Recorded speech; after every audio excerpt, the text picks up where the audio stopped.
On va commencer. Vous ne pourriez pas donner ceci à tout le monde. Je vais commencer. Parce qu'il est l'heure, presque.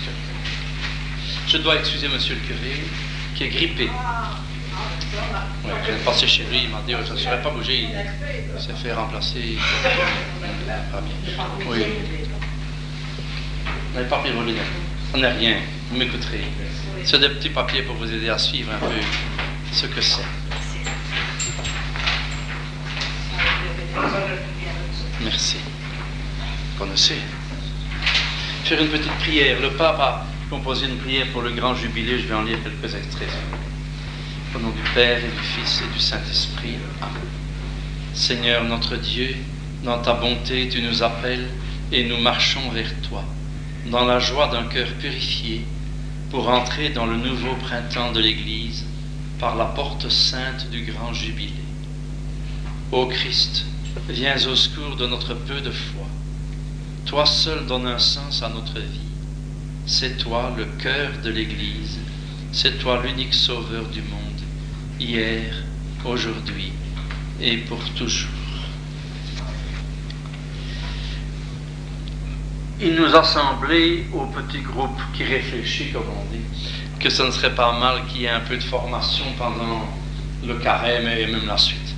Et alors, si vous voulez, je pense que c'est important qu'on puisse un peu réfléchir sur ce que c'est dans un premier temps que le grand jubilé, un petit peu comment le pape conçoit cela. Et puis dans un deuxième temps, nous tâchons de voir un petit peu dans l'Écriture sainte qui est Jésus-Christ. Enfin, c'est un début, quoi. Est-ce qu'on peut se fier à la Bible? Est-ce qu'on peut se fier aux évangiles pour connaître qui est Jésus-Christ? Donc il y aura deux parties. Je m'arrêterai par la première, et si vous avez des questions à poser nombreuses, eh bien, j'essaierai de faire semblant d'y répondre. Ça va? Bon. Je ne suis pas un spécialiste de l'Écriture sainte, mais je sais lire comme tout le monde des choses que des gens intelligents ont écrites à ce sujet-là.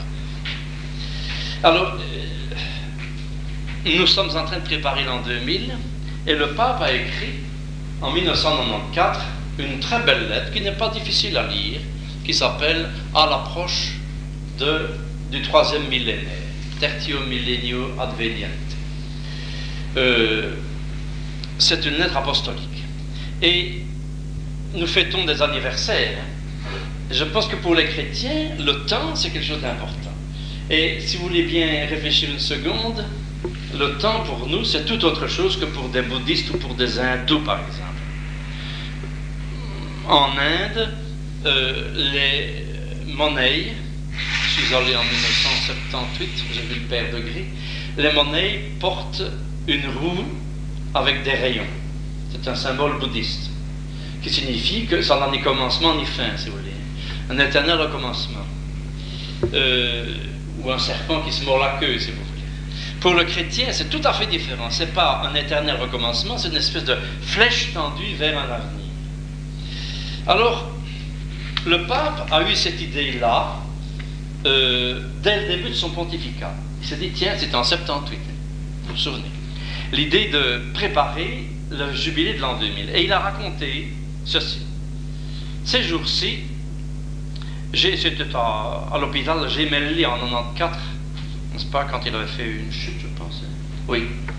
Ces jours-ci, j'ai trouvé à nouveau devant moi la figure du cardinal Wyszynski, qui était le primat de Pologne, mort en 81, alors que j'étais déjà ici, à Gemelli, à la suite de l'attentat de 81. Je me souvenais de ce qu'il m'a dit le 16 août 1978, alors que je venais d'être élu au siège de Pierre. Il m'avait dit, si le Seigneur t'a appelé, tu dois faire entrer l'Église dans le troisième millénaire. Et ça lui est resté dans la tête. Si t'as appelé en 78, c'est que... il avait 58 ans à ce moment-là, le pape, je pense. Oui, exactement. C'est que tu es fait pour faire entrer l'Église dans le troisième millénaire.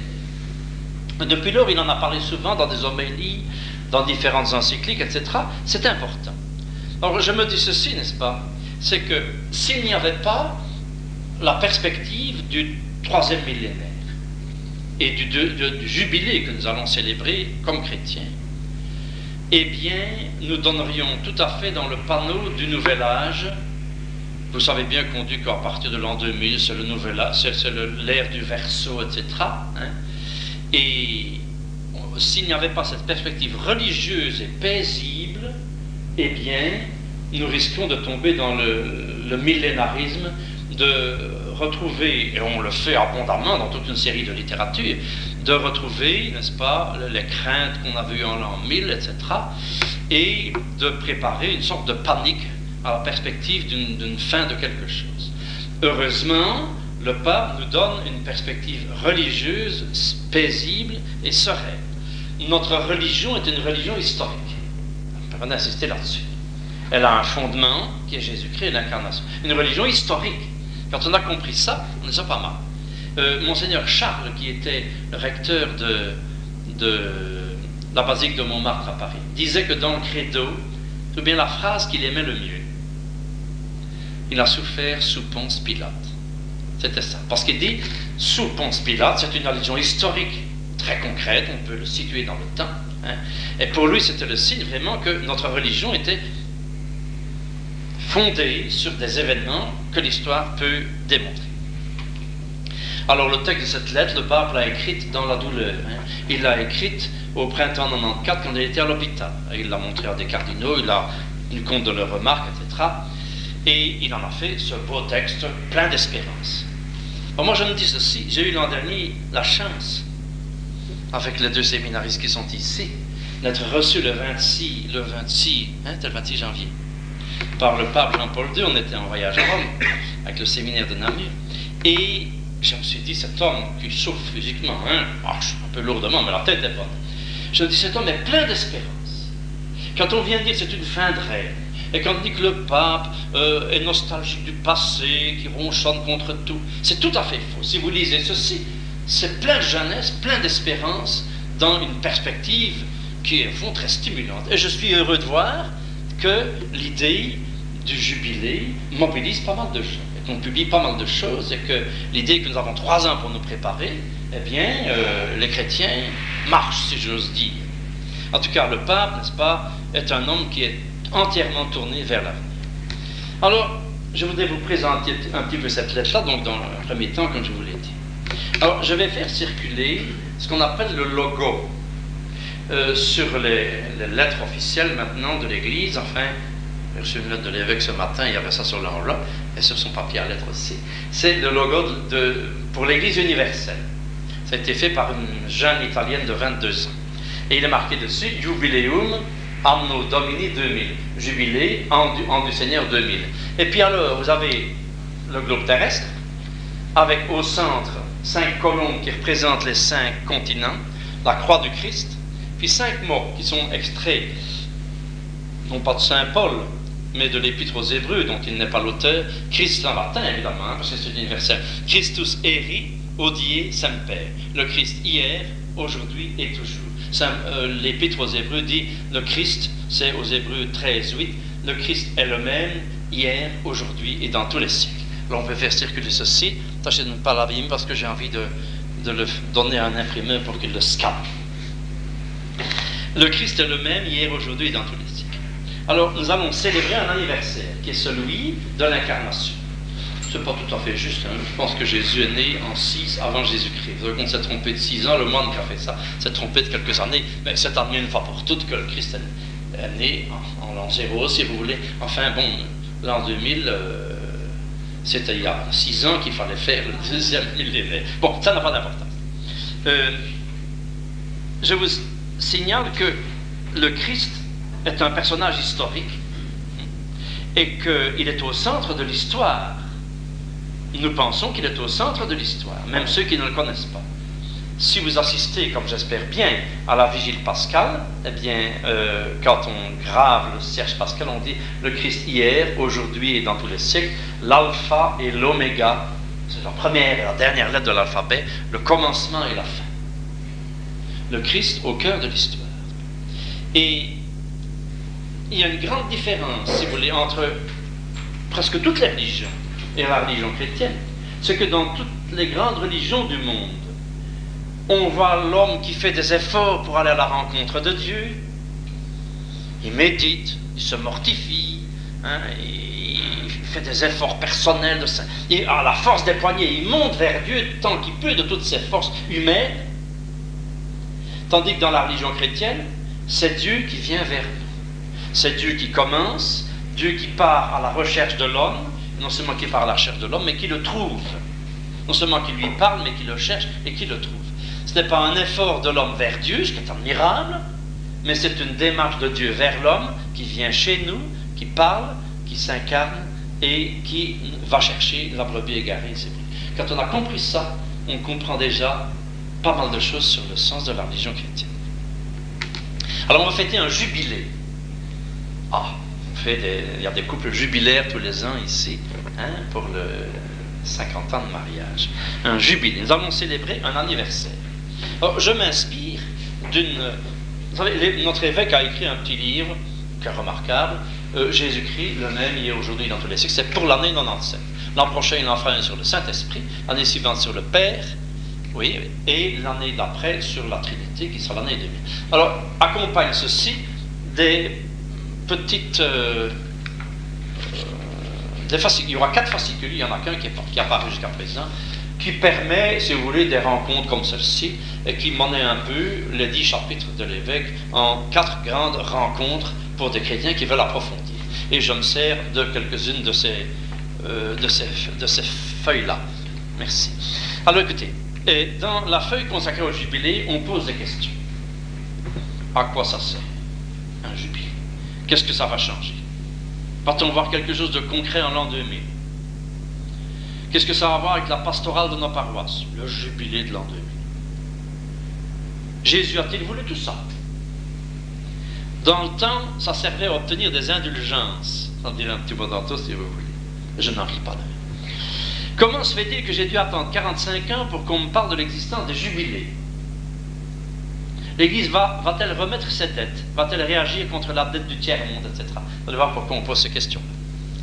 Donc, il y a des questions qu'on peut poser.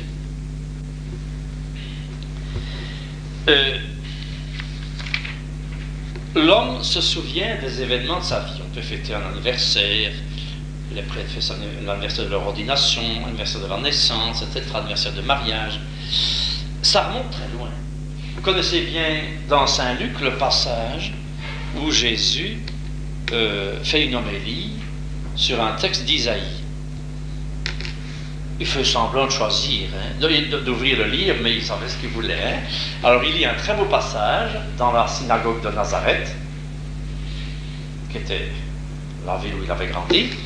Et alors il lit le beau texte d'Isaïe, où il a dit « L'Esprit du Seigneur est sur moi, il m'a envoyé annoncer la bonne nouvelle aux pauvres, annoncer une année de libération pour les captifs, proclamer une année de grâce de la part du Seigneur. » Il rend le livre, enfin le rouleau, au servant et il s'assied.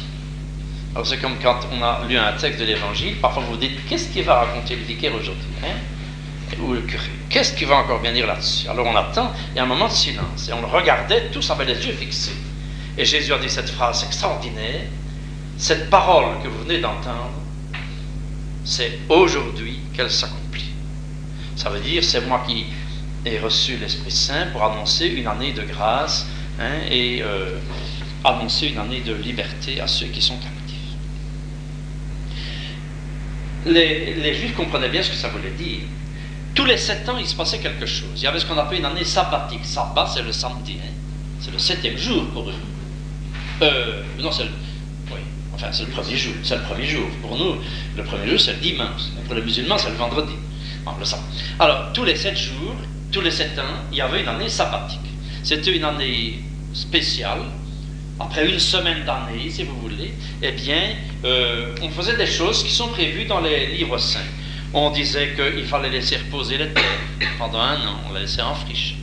Qu'il fallait remettre les dettes à ceux qui avaient dû emprunter et qui ne savaient pas rendre.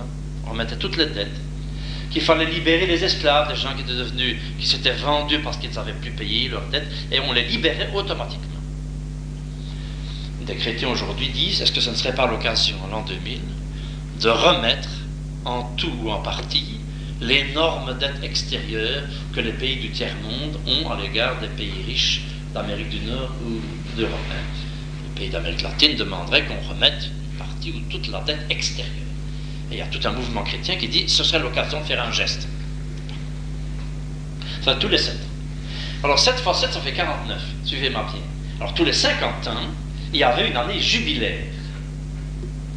Et le mot jubilé, si vous avez bien écouté la lettre de l'évêque du 1er janvier de l'an dernier, il expliquait ça d'ailleurs, ça vient d'un mot hébreu, jobel, qui signifie le bélier, si vous voulez, hein, parce qu'on annonçait l'année jubilaire, tous les 50 ans, en soufflant dans une corne de bélier. Et Saint Jérôme en a tiré le verbe jubiler, qui veut dire manifester une joie extraordinaire. Le jubilé, c'est une joie. Tous les 50 ans. Et tous les 50 ans, et bien de nouveau, on affranchissait les esclaves, et ceux qui avaient perdu leur terre, avaient dû les vendre, rentraient en possession de la terre de leurs ancêtres. S'ils avaient dû les vendre. Et si bien qu'on voit se créer dans le Lévitique, le premier livre de la Bible, une espèce de justice sociale, si vous voulez. Et la justice sociale de l'Église aujourd'hui, eh bien, s'inspire, entre autres, de ces recommandations qui étaient faites à l'époque. Alors on dit que ça vient faire avec nous, ça c'est l'Ancien Testament. Eh bien l'Église s'est mise à faire aussi des années jubilaires. Elle a mis le temps pour s'y mettre. C'est en l'an 1300. Donc au début du XIVe siècle, l'Église s'est dit, tiens, si on faisait un jubilé. La première année jubilaire de l'ère chrétienne, c'est en 1300. Et on a fait ce qu'on appelait une année sainte. Et on la faisait tous les 50 ans. Et puis les papes ont dit, on va le faire tous les 25 ans pour que tout le monde puisse en avoir une durant sa vie. Hein? Bon. Et à cette occasion-là, on donne à tous ceux qui allaient à Rome, maintenant on l'élargit à tous les diocèses, une indulgence plénière, à condition l'Église est intelligente, de se confesser et de communier. C'est un effort de conversion. La dernière année jubilaire, c'était quand? La dernière année sainte. Vous avez calculé? En 75. Mais c'est pas tout à fait vrai, parce qu'en 83, on a fait l'année de la rédemption, puisque le Christ est mort en 33, enfin officiellement, c'est pas tout à fait. Eh bien, en 83, on a fait le 19e centenaire, le 1950e anniversaire de la rédemption. Bon. Alors, vous savez que pendant l'année sainte, tous les 25 ans, le pape ouvre la porte sainte des 4 basiliques de Rome. Saint-Pierre, Sainte-Marie Majeure, Saint-Paul-Hors-les-Murs, mais la 4e. Et Saint-Jean de Latran, qui est la cathédrale de Rome, comme évêque de Rome, c'est. Et pendant tout le reste des 25 ans, la porte est murée, c'est la porte de droit. Alors on passe par cette porte-là, c'est une tradition. Je te donnerai les clés du royaume des cieux. Le pape ouvre la porte, hein, et pendant toute l'année sainte, on entre par là pour mériter les grâces du jubilé. C'est important.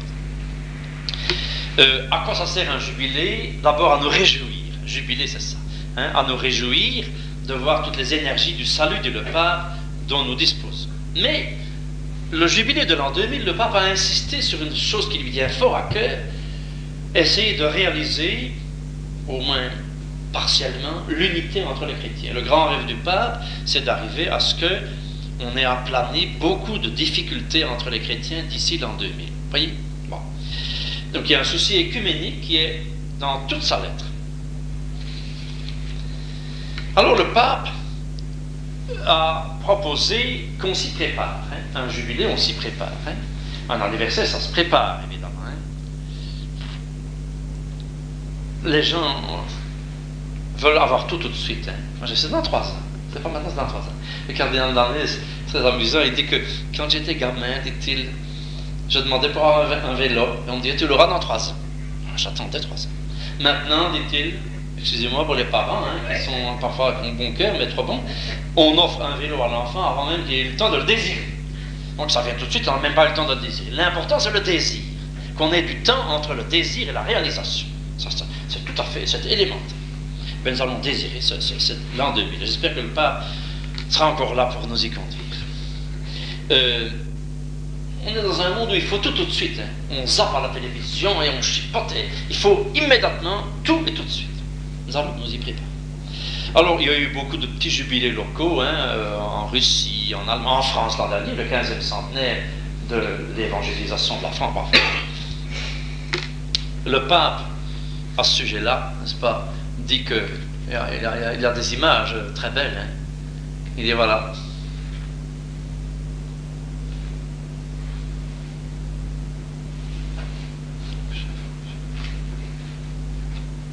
Bon, je prends les règles pour le pape, excusez-moi. Je l'ai dit. Vu sous cet éclairage, écoute, c'est une belle image d'un fleuve. Toute l'histoire chrétienne, 2001, nous apparaît comme un fleuve unique, auquel de nombreux affluents apportent leurs eaux, un grand fleuve. L'an 2000 nous invite à nous rencontrer, dans la fidélité renouvelée, une communion profonde sur les rives de ce grand fleuve. Que tous les chrétiens se rassemblent sur les rives du grand fleuve qui réjouit la cité de Dieu, comme dit le psaume, n'est-ce pas? L'Église qui parcourt l'histoire de l'humanité en commençant par Nazareth, Bethléem, il y a 2000 ans. C'est le fleuve qui, avec ses bras, réjouit la cité de Dieu. Alors, il y a une préparation à l'an 2000, mais elle se fait en 2 phases. On va prendre le petit papier dans un instant. La première phase, il est trop tard si vous n'êtes pas préparé, c'est fini, c'était de 94 à 96. Ça va? Le pape a dit pendant ces 3 ans-là, on va se préparer, n'est-ce pas, dans la joie. Et entre autres, il proposait 2 choses, je vous le dis à titre historique, mais c'est quand même intéressant. Il dit voilà, nous allons d'abord demander pardon pour tous les péchés, un effort de conversion, et de demande de pardon pour les péchés dont les chrétiens se sont rendus coupables pendant 2000 ans. On n'avait jamais dit ça aussi clairement. On sait bien qu'on est pécheur, mais le dire sur un point ou l'autre. Hein. Et le pape dit, les 1000 premières années, il y avait une grande unité entre les chrétiens. C'est vrai, les grandes déchirures avec les orthodoxes au XIe siècle, avec les protestants et les anglicans au XVIe, ont commencé dans le deuxième millénaire. Mais les 1000 premières années, il y avait une grande communion dans toute l'Église. Alors il y a eu des péchés contre l'unité, dit-il, à travers toute l'histoire, il y en a eu, n'est-ce pas? Et à ce sujet-là, voici un extrait de ce passage où il dit qu'il faut demander pardon.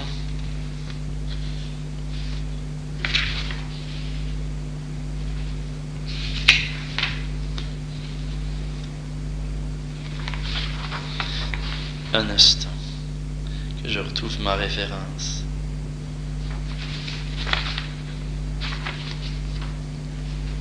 Ah oui, c'est en mai 95, en canonisant un saint en Tchéquie, n'est-ce pas? Il a dit voilà, au XVIe siècle, bon, c'était quelqu'un qui avait été victime des protestants, capturé par les protestants et martyrisé. Et le pape dit ceci: cette canonisation d'aujourd'hui ne doit en aucun cas rouvrir les douloureuses blessures qui dans le passé ont marqué dans ces régions le corps de Christ. Même aujourd'hui, moi, pape de l'Église de Rome, au nom de tous les catholiques, je demande pardon pour les torts causés aux non-catholiques au cours de l'histoire tourmentée de ces peuples. Et dans le même temps, je me porte garant du pardon de l'Église catholique pour tous les maux dont ses fils ont souffert, parce qu'on s'envoyait sur le bûcher mutuellement par amour du Christ. À certains moments. Puisse cette journée être un nouveau commencement. C'est quand même beau ça. Le pape demande pardon pour toutes les misères que nous avons connues à travers l'histoire, n'est-ce pas? Les croisades étaient généreuses, mais ça a servi aussi à trucider pas mal de juifs, n'est-ce pas, au XIIe, XIIIe siècle, n'est-ce pas? L'Inquisition, il y a eu aussi, on emmenait sur le bûcher, on faisait la même chose chez les protestants, on brûlait aussi des catholiques, n'est-ce pas, hein? Il y avait des haines entre frères séparés, n'est-ce pas? Il y a eu l'antisémitisme. Hein? Bon, les catholiques parfois ont un peu laissé faire, la haine du juif, tout ça. Il y a eu dans l'histoire des péchés commis par les chrétiens, par les catholiques contre leurs frères chrétiens et par les frères chrétiens séparés contre les catholiques. Le pape a demandé officiellement pardon. Ça n'avait jamais été fait comme ça. Mais le pape dit aussi qu'il faut demander pardon pour nos faiblesses d'aujourd'hui. Est-ce que nous vivons dans la justice sociale, etc. Hein? Est-ce qu'il n'y a pas une grande indifférence, etc. Voilà. Et le pape dit, en fin de compte, il y a une chose qui doit tous nous rassembler, c'est les martyrs. Parce qu'il y a eu des martyrs protestants, anglicans et catholiques. Les saints et les martyrs sont le plus beau signe de l'unité entre les croyants. C'est quand même beau cette pensée-là. Il dit au fond, les martyrs et les saints nous invitent à nous réconcilier. La deuxième phase, c'est celle dans laquelle nous entrons cette année-ci. Alors je vais en dire un mot, mais vous avez rappelé que je vais commenter. C'est de 97 à 99. Il y a 3 années, si vous voulez, de préparation. Si vous voulez un slogan, c'est « Avec le Christ », dans l'esprit, vers le Père. 97, 98, 99. Alors, si vous voulez bien, on va prendre la petite feuille que je vous ai donnée, qui est extraite que M. le curé a bien voulu photocopier. Attendez voir, oui, non, ça c'est moi. Qui vous donne, vous le garderez, hein, qui vous donne une vue panoramique. C'est pas mal fait. Ça a été fait par le conseil épiscopal de Namur et un groupe qui travaille autour de ça. Alors, si vous regardez bien, l'année anté-préparatoire, il y a une image, c'est l'Annonciation. On dit que c'est qu'un jubilé. Oui, et puis l'effort moral, je vais verticalement, hein, encourager l'action de grâce et la demande de pardon pour nos infidélités. Bon. Commençons à l'année 97. Quelle est l'image qui nous est proposée pendant l'année 97? Le Christ, l'unique sauveur des hommes. Bon. Alors, sur le plan de la doctrine, c'est ce que nous allons faire dans la seconde partie, c'est méditer sur le Christ. Le Christ hier, aujourd'hui et dans les siècles. Et le pape dit, c'est le moment de lire la Bible. Nous allons approfondir la personne de Jésus en lisant la Bible. Et la Bible, et pas seulement la Bible, mais la catéchèse. Et le catéchisme de l'Église catholique. Il dit, il faut lire la Bible pendant cette année-ci et aller lire un peu ce qui est dit sur le Christ. Je vous l'ai dit, il y a à peu près 70 pages, je vous l'ai dit un jour dans une homélie, 70 pages consacrées au Christ dans le catéchisme. Si on lisait ça d'ici l'avant 97, eh bien on aurait, c'est pas difficile, on aurait appris beaucoup. Alors, l'aspect sacramentel, je descends dans la colonne. Qu'est-ce qu'on va mettre en valeur? Le baptême. Le baptême. C'est pourquoi on souhaite qu'il y ait un baptême à la nuit de Pâques. Et à la cathédrale, il y aura des baptêmes. Et le Triduum pascal, sur le plan liturgique. Qu'est-ce qu'on va faire comme effort moral, comme engagement? Notre foi et notre vie de croyant. Qu'as-tu fait de ton baptême? Et chaque fois, le pape souligne le rôle de Marie. Heureuse toi qui as cru. Donc si vous regardez bien, le Christ, le baptême, la foi, et Marie, mère, modèle de la foi. L'année prochaine, c'est l'année de l'Esprit Saint. L'image est celle de la Pentecôte, 98. L'Esprit qui vivifie, avec l'évangélisation qui est dans le prolongement même de l'Esprit Saint. Quel sacrement va-t-on mettre en valeur? La confirmation. Redécouvrir la confirmation. Et comme fête la Pentecôte. Quelle est la vertu théologale à mettre en valeur? L'espérance. Voir un peu les signes d'espérance qui se manifestent dans le monde d'aujourd'hui et qui montrent que l'Esprit Saint n'est pas tombé sur sa langue, comme disait Claudel.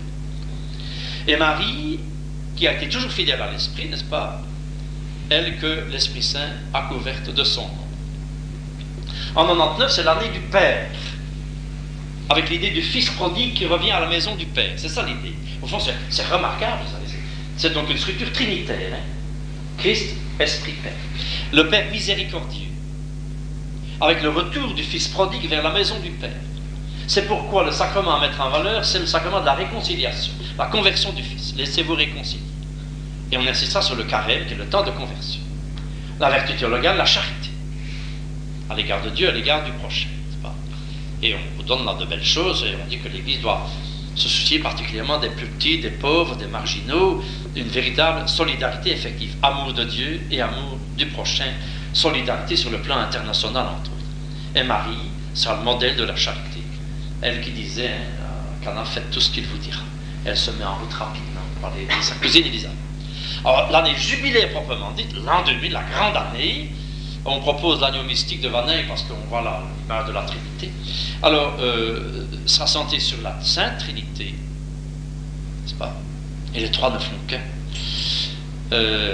Le sacrement à mettre en valeur sera l'Eucharistie, célébrée et adorée comme étant le sacrement qui nous soutient dans notre pèlerinage vers le Père, n'est-ce pas? Et il y aura un congrès eucharistique international à Rome cette année-là. Alors, comme fête, la Trinité, la fête Dieu et l'Assomption. Et une vertu, c'est l'idée que nous sommes des pèlerins, en route vers la cité céleste. Avec la rencontre de tous les chrétiens autour du grand fleuve, comme disait le pape, d'où des pèlerinages à Rome, en Belgique à Kuckelberg et dans le diocèse à Beauvais. Parce que depuis 50 ans, je pense, en tout cas depuis 75 sûrement, le pape a dit l'année sainte, on peut la vivre. Pour les gens qui ne sauraient pas aller à Rome, avant il fallait aller à Rome. On peut la vivre dans son diocèse, comme de visiter la cathédrale, de prier, de faire les démarches de piété qui sont prévues pour l'année sainte. Et alors la Vierge de l'Assomption. Sur le papier ici, je regrette un peu, on n'a pas souligné l'aspect écuménique. Parce qu'à travers toute la lettre du pape, et pour chacune des années, il souhaite que les chrétiens aient toujours le souci de se réconcilier avec les frères séparés, comme on disait autrefois, on dit maintenant les autres chrétiens. Souci écuménique. Et moi je pense qu'en 97 par exemple, si vous regardez 97, eh bien nous avons tâché de nous retrouver autour de la Bible. Il est clair que c'est notre patrimoine à tous, protestants, anglicans, orthodoxes et catholiques. Et en 98, on souhaiterait qu'on redécouvre l'unité interne de l'Église. Et en 99, un dialogue entre c'est l'écuménisme au sens très large, parce que l'écuménisme c'est entre les chrétiens. Mais le pape souhaite qu'il y ait, en 99 ou en 2000, un grand rassemblement de toutes les religions monothéistes. C'est quoi les religions monothéistes? Il y en a 3. Allez, non, ne faites pas rougir vos professeurs. Les 3 religions monothéistes. Oui, mais donne-les-moi, il n'y en a que 3. Enfin, officiellement. Les 3 grandes religions monothéistes. L'islam, et puis. Il souffle, je l'entends d'ici. Le judaïsme et le christianisme. Les 3 religions qui croient en un seul Dieu. Il souhaite qu'une rencontre à Bethléem ou au Sinaï entre toutes les religions. On les a invités en tout cas, évidemment, c'est notre fête à nous, c'est l'anniversaire de l'incarnation, mais on pourrait les inviter à une rencontre comme on l'a fait à Assis. Voilà. Est-ce que vous voyez un peu ce que ça représente? Eh bien avec ça, vous irez jusqu'à l'an 2000, regardez-le bien. C'est pas mal, c'est pas mal. Je trouve que c'est... Et ça se tient bien. Je me résume, le Christ, le baptême, la foi. L'année prochaine, l'esprit, la confirmation, l'espérance. L'année suivante, le Père, le sacrement de réconciliation et la charité, puis la Trinité, l'Eucharistie. En l'an 2000, le pape prévoit une sorte de grande rencontre aussi entre tous les chrétiens. Il espère bien pouvoir faire un rassemblement, on ne sait pas où, en Terre Sainte, ou sans doute pas à Rome, pour ne pas froisser les protestants. Ça va? On a compris un petit peu? Eh bien, je termine cette première partie comme prévu, ça va? En vous disant simplement ceci, que si nous voyons cela, le Christ englobe toute l'histoire du monde, le passé, le présent et l'avenir. Il est au centre. Et dans la fin de la lettre, le pape montre comment l'évangélisation a été toujours plus large. Et il dit, par exemple, ça a commencé par la Méditerranée. Saint Paul a évangélisé la Turquie et la Grèce. Puis il est peut-être allé en Espagne, certainement à Rome. Enfin, il y avait déjà des chrétiens avant. Puis après, dit-il, pendant le premier millénaire, on a évangélisé toute l'Europe, et même un peu l'Asie déjà. À la fin du 15e, 16e, c'est l'évangélisation de l'Amérique, n'est-ce pas? Et même d'une partie de l'Afrique et du Japon, avec Saint François Xavier. Et puis au 18e, 19e, la Corée, l'Indochine, le Vietnam, tout ça, l'Australie, dont on parlait tantôt, les îles du Pacifique. Et au 19e siècle, officiellement, alors l'Afrique, avec le portugais et même les chrétiens, les Belges. Le pape fait un appel aux jeunes en terminant. Ça c'est bien lui, parce qu'il ne manque jamais une occasion. Et il dit quelque chose de très beau. Il dit, c'est vous qui êtes les hommes du 3e millénaire, page 68. Vous lire ça, puis vous poserez quelques questions, préparez-les, en faisant semblant de m'écouter.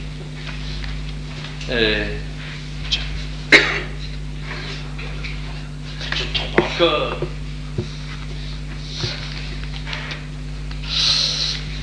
L'avenir du monde et de l'Église appartient aux jeunes générations, qui, nées au cours de ce siècle, arriveront à leur maturité au cours du prochain, le premier du nouveau millénaire.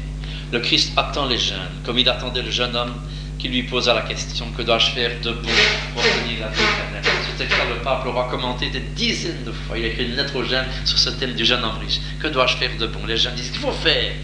Qu'est-ce qu'il faut faire? Très simple, pour avoir la vie éternelle. Les jeunes, dans toutes les situations, toutes les régions de la terre, ne cessent d'interroger le Christ. Ils le rencontrent et le cherchent pour continuer à l'interroger. Qu'est-ce que c'est ça? Nous ne sommes pas seuls. Ce qui est beau dans cette perspective, c'est que nous ne serons pas seuls à faire cet effort. Il y a dans le monde combien de chrétiens? Presque 1,5 milliard. 1,5 milliard, Ah oui.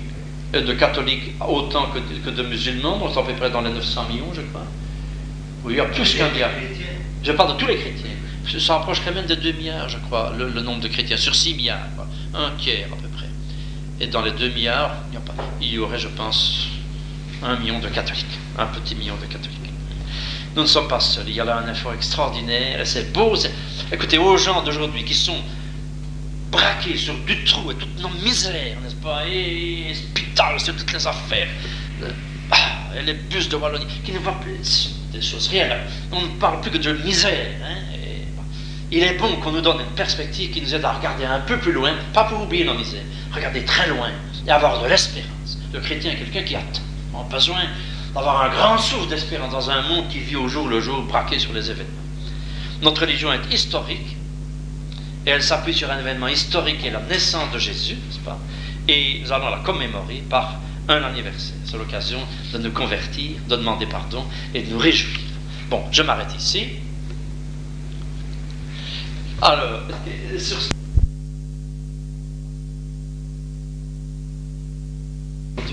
au 5e siècle, il disait ceci, parce que le pape dit, n'est-ce pas, qu'il faut profiter de 97 pour lire l'Écriture sainte, pour connaître la véritable identité du Christ, convaincre les chrétiens, surtout au cours de cette année, reviennent à la Bible avec une attention renouvelée. Alors, est-ce que les chrétiens lisent la Bible? À la messe, oui, mais on se mouche pendant ce temps-là où on arrive en retard. Hein? Et la lire tout seul. Eh bien, déjà au IVe siècle, Saint Jean Chrysostome disait: les laïcs, est-ce que vous lisez la Bible? Écoutez, c'est très beau. On entend dire: ce n'est pas mon rôle de lire l'Écriture, ça revient à ceux qui ont renoncé au monde, les moines, les curés et les religieux.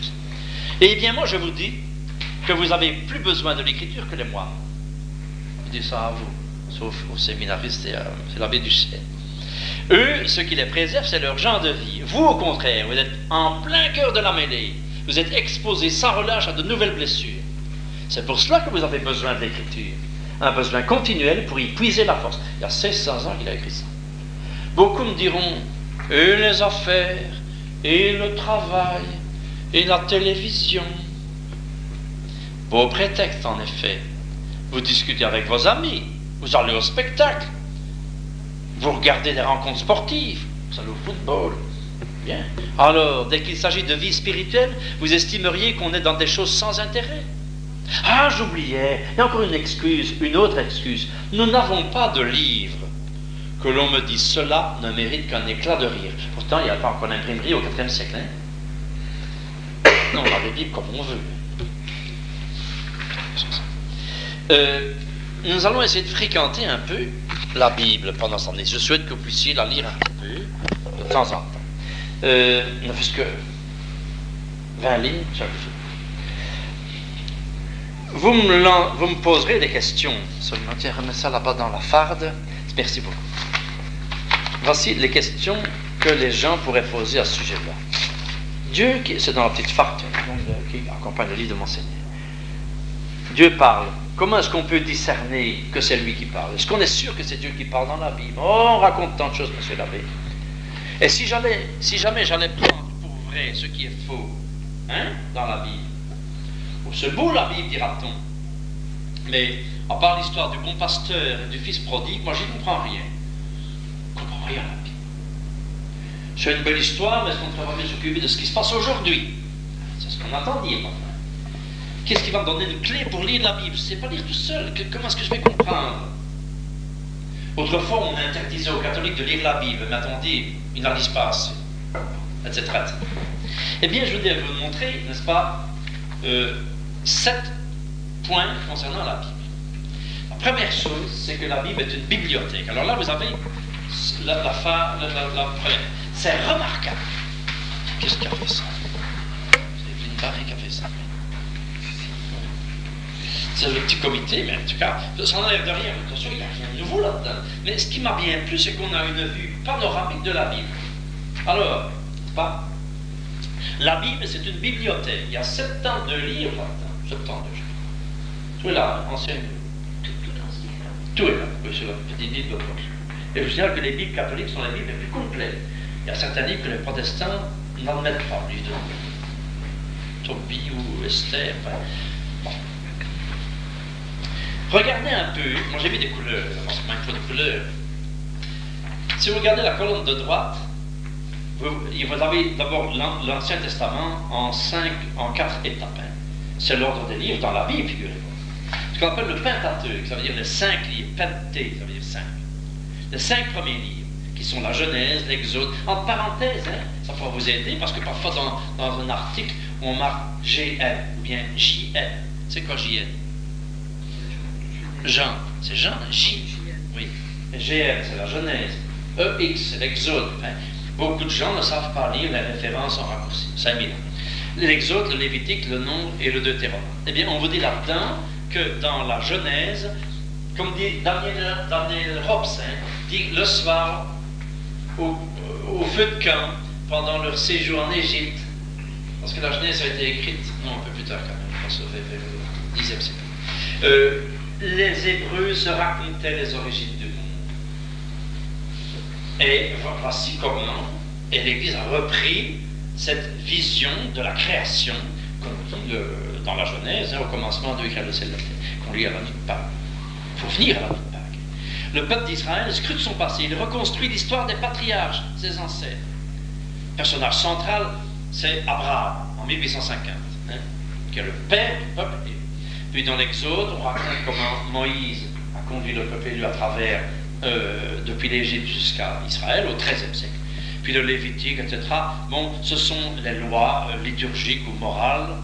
3 livres qui présentent des énoncés de la loi et qui relisent au fond l'alliance de Dieu avec nous. Ça, c'est les 5 premiers livres. Deuxième groupe de livres, ce qu'on appelle les livres historiques.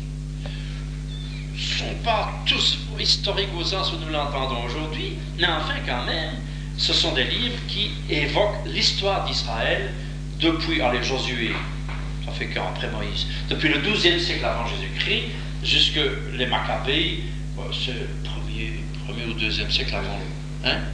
Deuxième avant Jésus-Christ. Donc ça vous fait quand même pas mal de l'histoire d'Israël. Livres historiques, Josué, les juges, Ruth, Samuel, le livre des rois, c'est vraiment historique. Les chroniques, Esdras, Néhémie, Tobie, là, historique, oui. Judith, Esther et les livres des Maccabées, on dit maintenant les martyrs d'Israël, parce que le mot Maccabée, enfin, ça a pris un sens à cause de ça, parce qu'il y a eu beaucoup de martyrs, c'était les frères Maccabées, alors le mot Maccabée maintenant fait un peu sourire, enfin, le propos macabre. L'Israël vit une histoire difficile, il conquiert un territoire qui était Canaan, il y avait des gens avant, hein, les Cananéens, ça a été difficile. Ils ont été déportés, mais à travers tout ça, ils disaient, Dieu est avec nous, il est de notre côté, nous vivons. Livre d'histoire. Il y a là-dedans l'histoire de David, hein, le livre des rois. Vient alors un 3e groupe de livres, parce que quand vous avez, il ne suffit pas de vendre des Bibles aux catholiques, il faut qu'ils sachent s'en servir un petit peu. Et il faut qu'on vous aide. Vous connaissez l'histoire de l'eunuque de la reine de Candace d'Éthiopie, hein, dans les Actes des Apôtres. Ben si, hein, vous le connaissez bien. Il était sur un char en Israël, et puis alors il y a Philippe, le diacre Philippe, qui court, l'Esprit Saint dit, écoute, et il court derrière le char. Moi, je l'appelle le patron des autostoppeurs, hein, des autostoppeurs, Saint-Philippe, parce qu'il dit, tu comprends ce que tu lis là? Comment est-ce que je comprendrais si on ne m'explique pas? Il lisait un passage d'Isaïe, et la question belle, mais magnifique qu'il a posée, c'est de dire, est-ce que l'auteur dit ça de lui-même ou d'un autre? En fait, pour nous, c'est d'un autre, parce qu'il s'agissait du serviteur souffrant, qui est une image lointaine du Christ. Alors, il est monté sur le char, donc la reine du stop, hein, et il a expliqué à l'eunuque de la reine Candace d'Éthiopie ce que voulait dire le texte d'Isaïe. Et au bout de la route, il a dit, tiens, il y a de l'eau ici. Je peux te baptiser? Oui. Et on l'a baptisé tout de suite. Comme quoi la préparation au baptême a été courte, mais efficace. Alors, comment comprendre si personne ne m'explique? Je n'ai pas donné, comme disait le père Bouillet, de distribuer des Bibles aux gens comme des petits pains aux bêtes du zoo. Il faut leur expliquer. Livre historique. Vient alors le 3e groupe, le livre poétique. Il ne faut pas les mettre tous sur le même pied. Il y a des livres qui n'ont rien à voir avec l'histoire. Les livres poétiques. Job n'a pas existé, c'est une parabole morale où on met en scène quelqu'un qui a souffert énormément alors qu'il était innocent. Et Dieu alors l'a restauré dans tous ces livres. Les psaumes, nous en lisons un bon nombre, on les lit tous sur un mois, nous autres dans le bréviaire. Les psaumes, c'est la prière parfaite de l'Église. Vous avez alors des proverbes, l'Ecclésiaste sont des sages, c'est un peu moins intéressant. Enfin, ce sont des phrases de sagesse reprises dans des proverbes égyptiens ou grecs, etc. Hein. Puis alors, il y a le Cantique des Cantiques qui est très court, qui est un poème d'amour, hein, entre un fiancé et sa fiancée, mais l'Église l'applique, n'est-ce pas? On vous le dit là ici, n'est-ce pas? L'amour de Dieu pour sa bien-aimée qui est l'humanité. Bon. Ça, c'est des livres poétiques. C'est ce qu'on appelle les genres littéraires. Et beaucoup de problèmes que les catholiques ont à l'égard de la Bible tomberaient si on savait bien distinguer ce qu'on appelle les genres littéraires. Écoutez, je le redirai tantôt. Ça va. Rappelez-moi que je fais une comparaison avec aujourd'hui. Puis viennent alors les livres prophétiques. Les grands prophètes, Isaïe, Jérémie, Baruch, Ézéchiel, Daniel. Puis les petits prophètes, qui sont en petits, c'est facile à voir. Hein? Voilà. On l'appelle le petit prophète. Alors, c'est important, ça. Ça court à peu près du 7e, 8e siècle jusqu'à... Enfin, c'est proche du Christ, quand même. Enfin, pas le 3e siècle. C'est le moment où le peuple est emmené en exil à Babylone. Babylone, c'est en Irak, hein, chez Saddam Hussein, hein, je pense, oui. Le peuple d'Israël traverse des temps de bonheur et de malheur. Il y a des divisions, le royaume est séparé en deux, il y a Juda, il y a Israël, après David, c'était la bagarre. Il y a l'exil, le temple est détruit. Alors les prophètes viennent au nom du Dieu de l'Alliance secouer les gens et leur dire, allez, redressez-vous, ayez confiance, cette épreuve ne durera pas et le Seigneur revient. Alors ils annoncent tout doucement qu'un Messie viendra. Pas dès le début. Vous voyez, 4 sortes de livres. Les 4 premiers, les 5 premiers qui sont pas proprement parlé historiques, même si l'Exode quand même raconte le fait qu'on a quitté l'Égypte et circulé pendant 40 ans dans la péninsule du Sinaï. Les livres historiques, David, etc., les livres poétiques et les textes des prophètes. On lit beaucoup d'ici. Ça va? C'est pas mal, hein? Vous avez une petite idée de ce que c'est que la Bible. Alors, le Nouveau Testament comporte les évangiles, il y en a 4. Hein? Le Messie est venu, il a été rejeté, et il a été crucifié, et il est ressuscité. Les 4 évangiles. Et puis les actes des apôtres, qui sont l'évangile du Saint-Esprit, comme on a dit. Quand j'étais professeur de 4e, j'avais demandé à mes élèves de prendre un crayon et de souligner chaque fois que le mot Esprit Saint venait dans les actes des apôtres. Rempli de l'Esprit Saint. Et de souligner aussi en rouge, chaque fois qu'on disait le mot joie, où ils étaient tous joyeux. Le mot joie et le mot Esprit Saint reviennent tout le temps dans les actes des apôtres. C'est l'Église primitive, le printemps de l'Église. C'est très beau à lire. On le lit pendant le temps pascalin. Vous avez remarqué qu'à l'Église, on lit toujours de l'Ancien Testament comme première lecture, puis Saint Paul, Saint Jean et l'Évangile, mais pendant tout le temps pascal, on lit toujours les actes des apôtres comme première lecture, et pas l'Ancien Testament. Viennent les actes des apôtres, et puis les lettres des apôtres, qui sont de richesse extraordinaire. Toutes les lettres de Saint Paul sont mises là en petit. Les apôtres écrivaient, et alors ils disaient recopiez ça, puis on se les passait d'une église à l'autre et on les lisait, comme en principe, dimanche prochain, on doit lire dans toutes les églises du diocèse la lettre pastorale de Monseigneur l'évêque, dans toutes les églises et chapelles du diocèse. Eh bien, les apôtres envoyaient des lettres en disant copiez-les, lisez-la, et on les lisait à la veille de prière avant l'Eucharistie, si vous voulez. Enfin, je simplifie un peu. Les apôtres ont une correspondance avec les communautés qu'ils ont fondées. Saint Paul écrit même de sa prise. La lettre aux Hébreux n'est pas de Saint Paul, d'un disciple de Saint Paul. Il y a Saint Jacques, Saint Pierre, Saint Jean sont belles épîtres. Et puis Saint Jude, une petite épître de rien du tout. Les épîtres des apôtres nous découvrent le mystère de Christ. La richesse, si on veut Saint Paul, il y a toute une série d'aspects du mystère du Christ que nous ne connaîtrions pas. C'était le boule, Saint Paul, une tête, hein. Il a médité sur le mystère du Christ comme personne. Et on lui doit beaucoup. Méditation à partir de ce qu'il a reçu des apôtres, puisque c'était l'avorton. Hein, il n'était pas apôtre, c'est le 13e apôtre. Et puis l'Apocalypse, qui est un livre à part. Un livre de vision, comme vous avez un peu dans Ézéchiel et Daniel, dont il s'inspire beaucoup d'ailleurs. Hein. C'était pendant une période de persécution sous Néron, je pense, que Jean a eu une vision, et il a écrit cela pour réconforter les chrétiens en persécution. Donc, lisons beaucoup l'Apocalypse parce que nous sommes en pleine persécution. Parce que vous en rendez compte, nous sommes en pleine persécution. Il n'y a pas de lion, il y a pire que ça. Il y a les souris, il y a les moqueries dans les écoles. Et partout. Et si on défend la morale, le respect de la vie, j'entends encore des phrases imbéciles à la radio disant sur les milieux religieux qui s'opposent à l'euthanasie, etc. Enfin, c'est un progrès l'euthanasie, vous pensez bien. Bon. Alors là, donc les milieux chrétiens sont rétrogrades et retardataires quand ils défendent la vie, le début et la fin. Hein. Donc la persécution, elle a bien commencé. Jean adresse une lettre aux chrétiens qui est pleine d'espérance, difficile à lire, il y a des clés, et c'est un langage un peu crypté comme ça. L'histoire humaine a un sens et le Christ sera vainqueur. Vous voyez, eh bien ça, vous garderez ça, vous le montrerez à vos enfants, parce que les enfants, on leur parle de la Bible, mais ils ne savent pas toujours mettre tout ça ensemble. On peut pas lui copier. Enfin, je le dis comme ça, je l'ai d'acheter toute la fac, mais ça rendra service. Alors, première chose, c'est la bibliothèque. Deuxième remarque, c'est que, ça va à 9h10, on peut encore parler. C'est qu'il y a des genres littéraires. Écoutez, je vous assure que si vous ne comprenez pas les genres littéraires de la Bible, vous avez des problèmes de foi. Alors, il y a des gens qui mettent tout sur le même pied. Ils sont capables de prendre une phrase de les témoins de Jéhovah font ça. Alors les bons catholiques sont bouche bée. Et disent allez voir, c'est marqué dans la Bible de Marie. Alors les catholiques qui ne connaissent pas la Bible sont tout à fait perdus et ne comprennent rien de tout ça. Alors on leur donne une phrase de la Genèse et on soude à cela une phrase de Job, on ajoute une phrase de Saint Jean, on revient à un verset des psaumes, puis on écrit une phrase du livre des rois qui est un livre historique, n'est-ce pas? Et on dit donc Napoléon a gagné la bataille de Waterloo. Enfin, parce que, bon, on fait n'importe quel raisonnement avec des phrases bout à bout. C'est comme si aujourd'hui vous alliez prendre une phrase d'un romancier et vous mettez juste à côté une phrase d'un historien, et puis une phrase d'un poète, puis une phrase d'un scientifique sur les problèmes de la physique, et que vous faisiez, et dites tout ça c'est la même chose, et vous tirez un raisonnement. Ça n'a aucun sens. La règle la plus élémentaire quand on lit un livre, c'est de dire il y a des genres littéraires. On vous explique ça, M. Luciani, j'espère. C'est essentiel. On devrait en parler beaucoup plus. Les genres littéraires.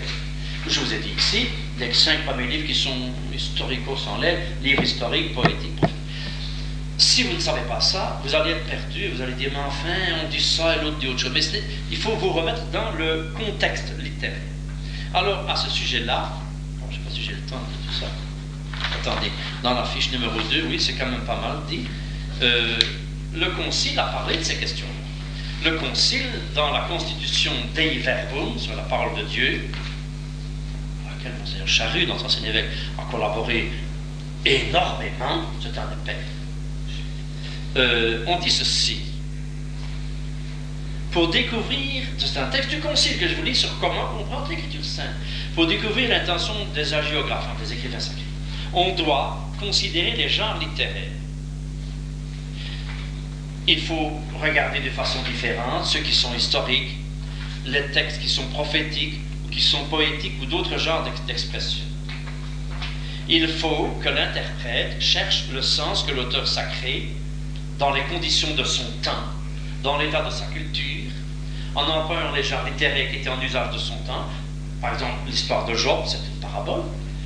Jonas, c'est une parabole aussi, pour faire comprendre qu'on ne résiste pas à Dieu, que Dieu aime même les païens, pour les convertir, qu'eux se convertissent, nous autres on fait la fine bouche. Qui a écrit cette livre-là? Ah, tiens, c'est une bonne question.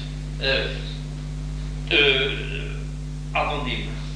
Ah, pour Luc, Marc, Jean et Matthieu, c'est eux quand même, ou leurs disciples. Mais, par exemple, la Genèse a été écrite, une des parties de la Genèse vers le Xe siècle, après Moïse. Là, les psaumes, beaucoup de psaumes ont été composés par David, ça on le sait, mais pas tous. Mais les autres livres, ça c'est des compositions collectives. Isaïe, c'est Isaïe, bien qu'il y en ait deux. Il y a 2 Isaïe, très différents l'un de l'autre. Mais vous savez, on n'avait pas le sens de la propriété littéraire à l'époque. Mais attention, c'est Dieu qui a écrit la Bible. Mais entendons-nous, je dis, Dieu est l'auteur principal, mais il s'est servi d'instruments humains. Je vais dire tout de suite, il ne dictait pas au téléphone. Mais c'est Dieu l'auteur qui a inspiré des êtres humains pour transmettre son message. Mais je sais, mais quelques noms que je vous dis, on ne saurait pas dire qui a composé le livre de Jonas. Mais c'est Dieu qui l'a inspiré à l'auteur sacré. Ah oui, ça c'est clair. Bon, où en étais-je? Voilà, il dit ça. Non, dit le Concile, il y a des manières de sentir, de parler, de raconter qui étaient courantes de leur temps, il faut le savoir. Les genres littéraires, n'est-ce pas? Ça tient à la culture de l'époque, à l'histoire de l'époque. Hein?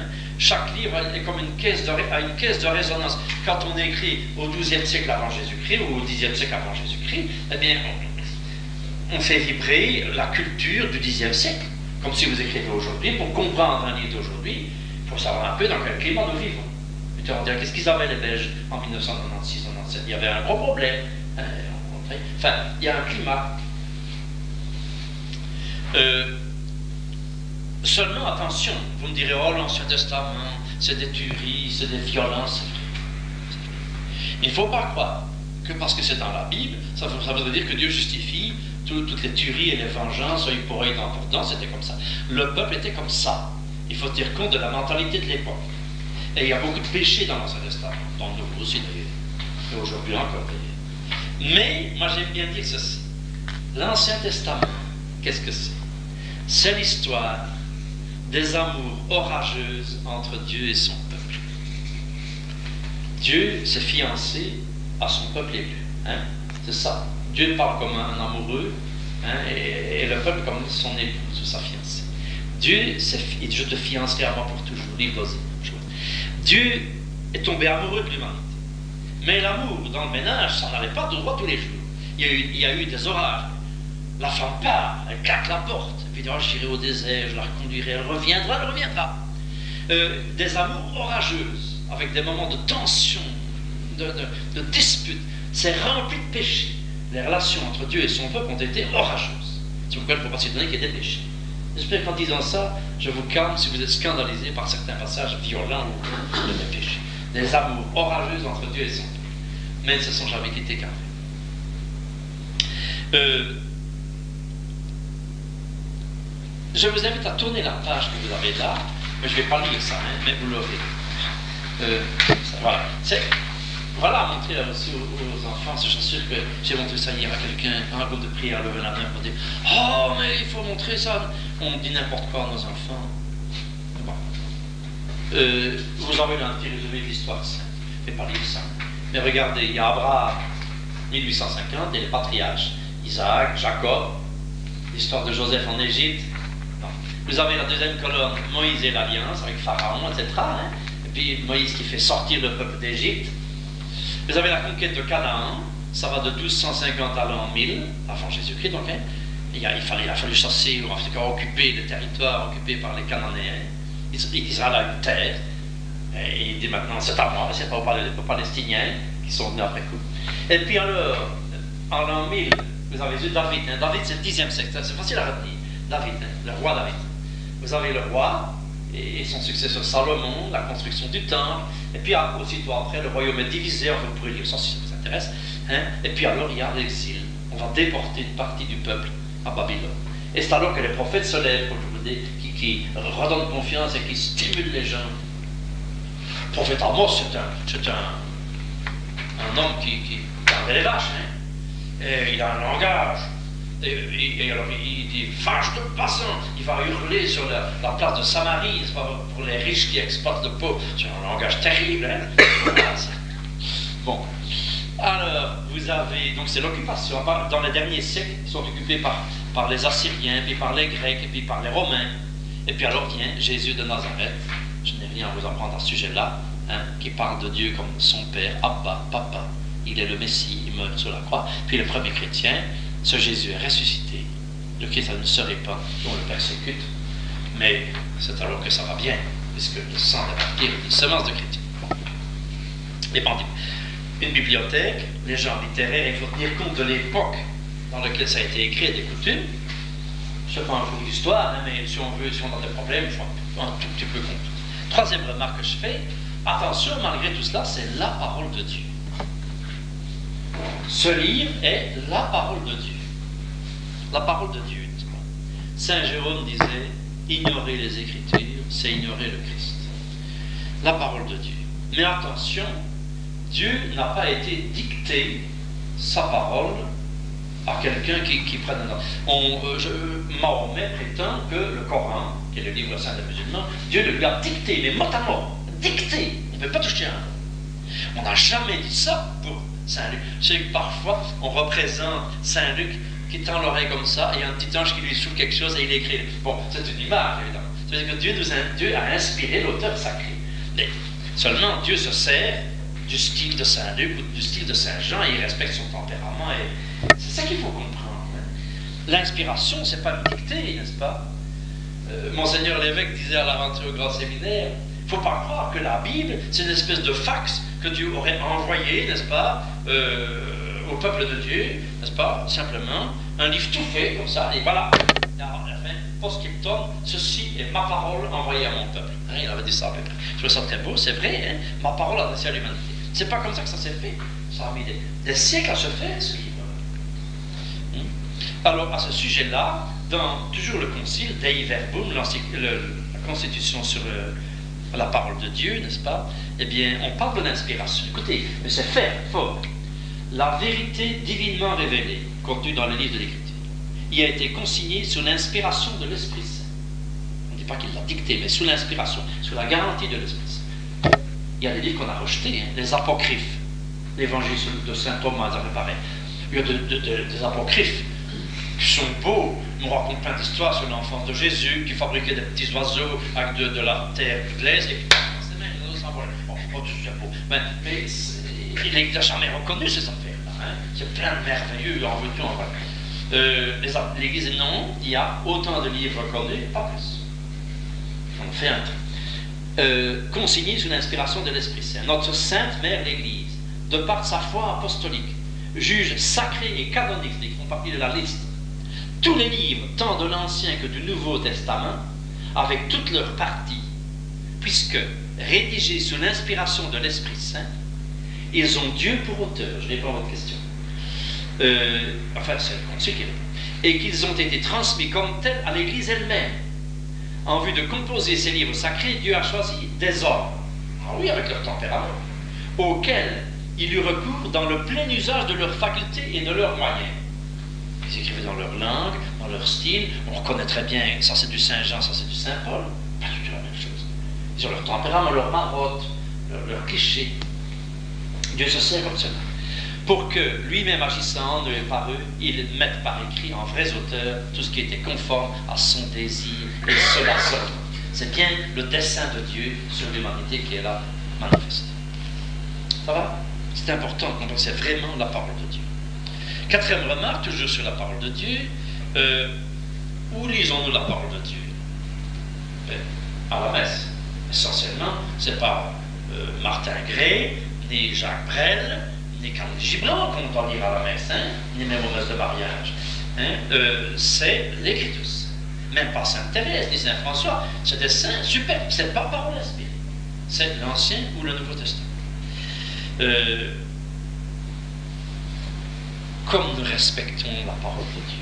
Ah, vous avez repensé de ce qu'on fait à la messe avec ce livre aussi. Enfin, j'ai failli prendre ma grosse Bible, mais c'était. Parce que je n'aime pas quand on vient lire avec des petits papiers. Parfois, à des mariages, on lit un petit papier plié, on fait un beau livre.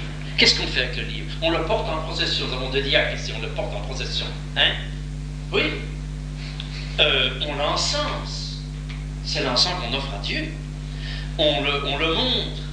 À la fin, le prêtre baise l'évangéliaire en disant que par ces paroles évangéliques soient effacés nos péchés. On le montre aux gens à la fin en disant acclamons la parole de Dieu. Louange à toi, Seigneur Jésus. C'est le Seigneur qui parle. Après l'évangile. Vous voyez, c'est important. Quel respect pour la parole de Dieu. C'est pas un livre comme les autres. Et quand on le laisse traîner, Saint François d'Assise était triste quand il trouvait des morceaux de Bible jetés, qui traînaient au fond de l'église. Il faut les ramasser, les feuilles. Comme on ramasse les saintes espèces, les saintes hosties qu'on aurait laissées traîner, il faut ramasser les feuilles de l'évangile. Dis ça, Saint François. C'est beau. Les psaumes, c'est peut-être le livre de l'Ancien Testament que l'Église lit le plus. Les prêtres en lisent tous les jours. Au moins, il y a bien 20 minutes de psaumes tous les jours. Et les vrais chants de la messe, c'est les psaumes. Pour bien faire, il faut chanter avec des psaumes, ou des transpositions de psaumes. Enfin, l'abbé Duchesne, qui est un grand musicien, on peut chanter des cantiques hein, et des adaptations, mais le graduel, c'est un psaume. Avant, et le chant d'entrée va être un psaume. C'est normal qu'on chante d'autres chants aussi, hein, mais qu'ils soient au moins bibliques, inspirés de la Bible. Parce que parfois, on chante des chansonnettes de baryton qui sont bébêtes. Hein. Et avec ça, la foi ne se transmet pas. Il y a même des chants qui n'ont rien de religieux. Moi, je les collecte ça. Chant en honneur à cette théologie. Des chansons, quand vous avez tout lu, il n'y a pas un mot sur Dieu, en tout cas rien sur le Christ. Tenir un enfant par la main. C'est gentil, dit du toit, c'est ça. Mais, oui, mais c'est beau sur les enfants, mais il n'y a rien de chrétien. Vous voyez, il faut faire attention. La foi se transmet par les chances. Bon, cinquième remarque. Je vais avoir fini ça. Cinquième remarque. Est-ce qu'on peut se fier au texte des évangiles? Je prends le cas des évangiles. Ah. Est-ce qu'on peut se fier? Est-ce que c'est sûr que Jésus a dit ça? Ah, grosse question. Qu'est-ce que vous en pensez? Est-ce qu'il a bien dit ça? comme ça, notamment. Ah, j'ai une petite nuance, hein?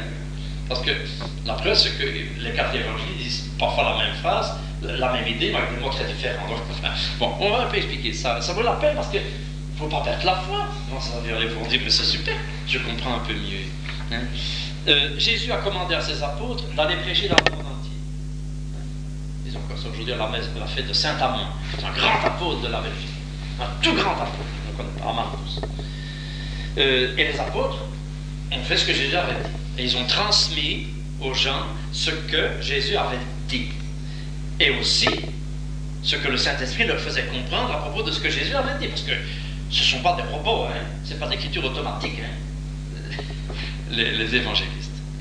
Ils ont mis. Alors, écoutez, les apôtres, ils ont prêché. Et à un moment donné, les apôtres ou ceux qui les entouraient ont mis par écrit tout ça pour être sûr qu'on ne le perdrait pas. Et je vais vous expliquer de manière fort simple comment les évangiles ont été écrits. Je dois ça à Monseigneur Saint-Faux, qui était professeur à Louvain, et qui était un tout grand savant de l'Université catholique de Louvain vers 1960. Voici comment il explique. Qu'est-ce qui a écrit l'évangile de Saint-Pierre? Il n'y a pas d'évangile de Saint-Pierre, mais il y en a un qui l'a écrit, c'est un des 4. Allez, vous avez un quart de chance de réussir. Marc, hein? Saint-Marc. Qu'est-ce qui a écrit l'évangile de Saint-Matthieu? C'est Matthieu. L'évangile de Saint-Jean. Et l'évangile de Saint-Paul. Ah, oui. Eh bien, c'est quand même plutôt Saint-Luc. Non, Saint-Luc a été le compagnon de Saint-Paul et il s'est un peu inspiré de la prédication de Saint-Paul. Si bien que vous voyez bien, vous avez 2 apôtres qui sont en même temps évangélistes et 2 qui sont évangélistes mais pas apôtres. Luc et Marc étaient des évangélistes mais n'étaient pas apôtres. Ça va? Écoutez, je dis des choses simples, mais parfois les choses les plus simples n'apparaissent pas clairement aux yeux des chrétiens. Saint Marc est celui qui a rédigé l'évangile selon Saint Pierre. L'évangile de Marc, c'est la parole de Pierre telle qu'il l'a prêchée. Alors, Monseigneur Serfo imagine ceci, que quand Saint Pierre prêchait, il y avait toujours ce petit jeune homme, Marc, qui était là près de lui, avec un calepin. Et dans le Marc, il prenait des notes, une petite note. Simplement, il marquait multiplication des pains. 600 litres de... Ah non, c'est dans Saint-Jean, le cadre avait fait. Guérison du paralytique. Et puis, discours sur la béatitude. Et il note les affaires comme ça. Des mots, simplement une table de l'entier. Et Saint-Pierre le voyait bien. Et quand Saint-Pierre devenait plus vieux, qu'il perdait un petit peu la mémoire, il prêchait, il disait, mon Dieu, Marc, qu'est-ce qu'il a déjà fait après la deuxième multiplication des pains? Ah ben, il a guéri le paralytique. Il allait voir dans cette note, il a guéri le paralytique. Ah ben, Saint-Pierre repartait. Je m'amuse un peu, hein, ça. Mais c'est pas si bête. Alors Saint Marc avait donc comme cela le schéma de la prédication de Saint-Pierre. Et alors, avant la mort de Saint-Pierre, ou juste après, nous ne savons pas, on pense que les évangiles ont d'abord été prêchés. On est sûr. Il n'y avait pas de papier, rien. Les premiers papiers, c'est l'épître aux Thessaloniciens, de l'année 50, je pense. L'épître de Saint-Paul. C'est le plus ancien texte du Nouveau Testament. Mais les évangiles ont été écrits au moins 20 ans après la mort de Jésus. Certains disent beaucoup plus, Saint Jean le dernier. On disait qu'ils avaient été écrits très tard, très longtemps après. Comme ça, il y en a qui disent, oui, mais c'était longtemps après, ils ont ajouté 2 affaires. Oui, je les vois venir. Je vois très bien ce que ça veut dire. Puis on dit, oui, mais on a été influencé par la prise de Jérusalem, ils ont ajouté ça. Bon, ça va, j'ai compris. Si on veut retrouver les paroles authentiques de Jésus comme si elles étaient dictées sur un magnétophone, eh bien, on ne saura pas. Hein? On n'y parviendra pas. Il y a des gens qui veulent être tellement sûrs que Jésus a bien dit ça et ça et ça et ça, qu'ils sont comme quelqu'un qui pèle des oignons. On a déjà appelé des oignons. Les mamans, oui, hein? Alors on a un oignon. Hein? C'est le père Luc Berger qui dit ça. On enlève une pelure. C'est pas encore le noyau dur. On enlève une deuxième pelure. Troisième pelure. On enlève 4. C'est pas encore le noyau dur de l'oignon. Puis pour finir, on n'a plus rien, et on pleure. Il y a des gens, n'est-ce pas, qui à force de décortiquer l'écriture, ça c'est un ajout, c'est vrai, regarde, allez, il y a peut-être 10, 15 signes dont on dit que ça c'était ajouté par un copiste après coup. C'est rien dans l'ensemble. Donc c'est bien. Donc voilà, alors Saint Marc. Eh bien, alors Saint Marc avant que Pierre ne meure. Donc je voulais dire qu'ils ont été écrits, les évangiles, au fond, plus tôt qu'on le pensait. 20 ans maximum, peut-être, pour Saint Marc ou Saint Matthieu. Après la mort du Christ, puis un peu après. Et ils ont rédigé ça, vraiment rédigé en grec. Pour être sûr qu'on avait gardé le témoignage. Et on pense que les textes sont vraiment authentiques, parce qu'on a découvert encore récemment un petit extrait de Saint Jean et qui correspond exactement à nos Bibles d'aujourd'hui. Donc on est sûr que le texte a été bien copié. Une petite variante, mais ça pas grand-chose. Le texte. Donc on est sûr que le texte est bien celui. Maintenant, n'est-ce pas, sixième petite remarque, vous me direz, mais enfin il y a Saint Luc qui écrit comme ça, Saint Jean comme ça, Saint Jean tout à fait à part. Hein. Saint Jean, il y a les synoptiques, on pourrait le mettre en colonne parallèle. Hein. Matthieu, Marc et Luc ont des passages presque identiques, mais il y en a qui ont des éléments que d'autres n'ont pas, mais enfin, on peut les mettre en colonne. Un certain nombre d'événements ou de paroles, parce qu'il y a les paroles et il y a les actes. Mais Saint Jean est tout à fait à part. Mais tout ça, c'est les évangiles, et ils transmettent tous le message du Christ. Comment se fait-il qu'il y ait de telles différences entre Matthieu, Marc et Luc, par exemple? Vous avez déjà remarqué ça, hein? On est dans quelle année ça, ici? Pardon? Oui, mais non, mais c'est l'année de quel évangéliste lisons-nous? Saint Marc, hein? Saint Marc. On a dit c'était Saint Matthieu, l'an prochain Saint Luc. Et Saint Jean le lit aux grandes fêtes. Il y a des grandes différences. Ça vous a jamais choqué? Tant mieux. Écoutez, moi je vais vous dire, c'est normal qu'il y ait des différences. Pourquoi? Ça dépend pour qui on écrit. Donc je vais voir une comparaison. Il y a un accident là-bas près du garage au Cibran. La Meuse est là, vers l'avenir, la Belgique est la dernière heure. Et ils ont des appareils. Sur chacun à 4 points différents. Ils auront des photos un peu différentes de la bagnole à mocher. Bon. Et ils vont faire un article, selon les gens qu'ils auront consultés. En gros, ça sera, mais il y aura quand même des différences. Ça dépendra du point de vue où on se place. Ma caméra était braquée dans cette direction-là. Ça dépendra du public à qui je m'adresse. Dans la Ligue Belgique, peut-être qu'on traitera un public différent de celui de la Meuse. Saint Matthieu écrit pour des Juifs convertis. Saint Luc pour des Grecs. Il était médecin, historien. Hein, et Saint Marc pour des païens aussi, je crois. Le Romain, oui, il est d'accord. Bon, tout ça ensemble, on tient compte, 1, de l'angle de vue, 2, des destinataires, puis du style de chacun, de l'intérêt de chacun. C'est normal. Un accident, ça raconté par 4 journalistes avec des différences, chaque fois aussi sont mis d'accord entre eux. Et ici, l'honnêteté de l'Église, c'est qu'elle a rapporté les 4 versions avec des différences de tout ça, ça n'a pas tellement d'importance. On arrive comme à l'essentiel. Vous comprenez? Pas vous effrayer, ça, vous avez raison, Norbert, de dire que pas tellement, ça ne nous a pas froissé. Mais non, mais seulement il faut savoir pourquoi nous ne devons pas nous effrayer des différences entre les 4 évangélistes. Quant à Saint Jean, on dit qu'il n'a pas écrit toutes les choses qui avaient déjà été écrites avant lui, hein, et qu'il a vu ça d'un tout autre point de vue, plus philosophique. Une dernière remarque, c'est celle-ci, c'est que nous sommes catholiques. Les protestants disent qu'il n'y a que ça qui est ma règle de vie, l'écriture sainte. Nous disons, il y a l'écriture sainte et il y a la tradition. Mais enfin, la tradition, ça veut dire traduire, livrer. La tradition, qu'est-ce que c'est? L'écriture sainte, c'est la parole de Dieu écrite. Mais la tradition, c'est celle qui porte la parole de Dieu et qui la transmet fidèlement à toutes les générations. Ça veut dire les conciles, le magistère de l'Église, l'enseignement des évêques, qui ne vont pas inventer de nouvelles affaires, mais qui nous guident dans la lecture de la parole de Dieu. Si vous voulez, la tradition, c'est l'écriture sainte lue dans l'Église et par l'Église. Les protestants sont beaucoup plus individualistes. Il n'y a pas de note dans les Bibles protestantes. Il n'y a aucune note. Alors ils disent, voilà, chacun dit, je comprends comme ceci, je simplifie. Hein. Chacun a le Saint-Esprit, et nous l'avons tous un peu, et chacun interprète à sa manière. D'où, évidemment, 36 interprétations, parfois toute la variété des confessions protestantes. Nous autres avons quand même un guide. Moi, je pense que c'est important de savoir cela. Hein. Nous lisons l'Écriture sainte en Église, guidés par la tradition des pères de l'Église, des conciles. Il y a une manière de lire la Bible qui n'est pas laissée à la fantaisie. Voilà.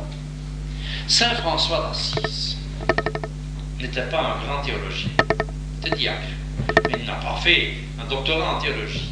Et le cardinal Danel disait un jour à Namur, il ne s'est jamais trompé sur l'essentiel quand il expliquait l'Écriture sainte. Parce qu'il avait les deux pieds dans le courant de la tradition. Il était en communion avec les grands écrivains de l'Église, les conciles et tout. Il avait les deux pieds dans le courant de la tradition.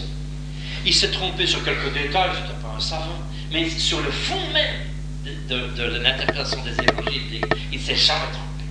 C'est un homme de prière, en communion avec l'Église. Moi, je suis trop bête pour inventer des hypothèses personnelles sur la Bible. Mais heureusement que l'Église est là qui nous dit voici ce que nous pensons avec Saint Jérôme, Saint Augustin et l'Écriture. La tradition. La tradition, ce n'est pas une affaire sclérosée, c'est vivant la tradition. Là-bas.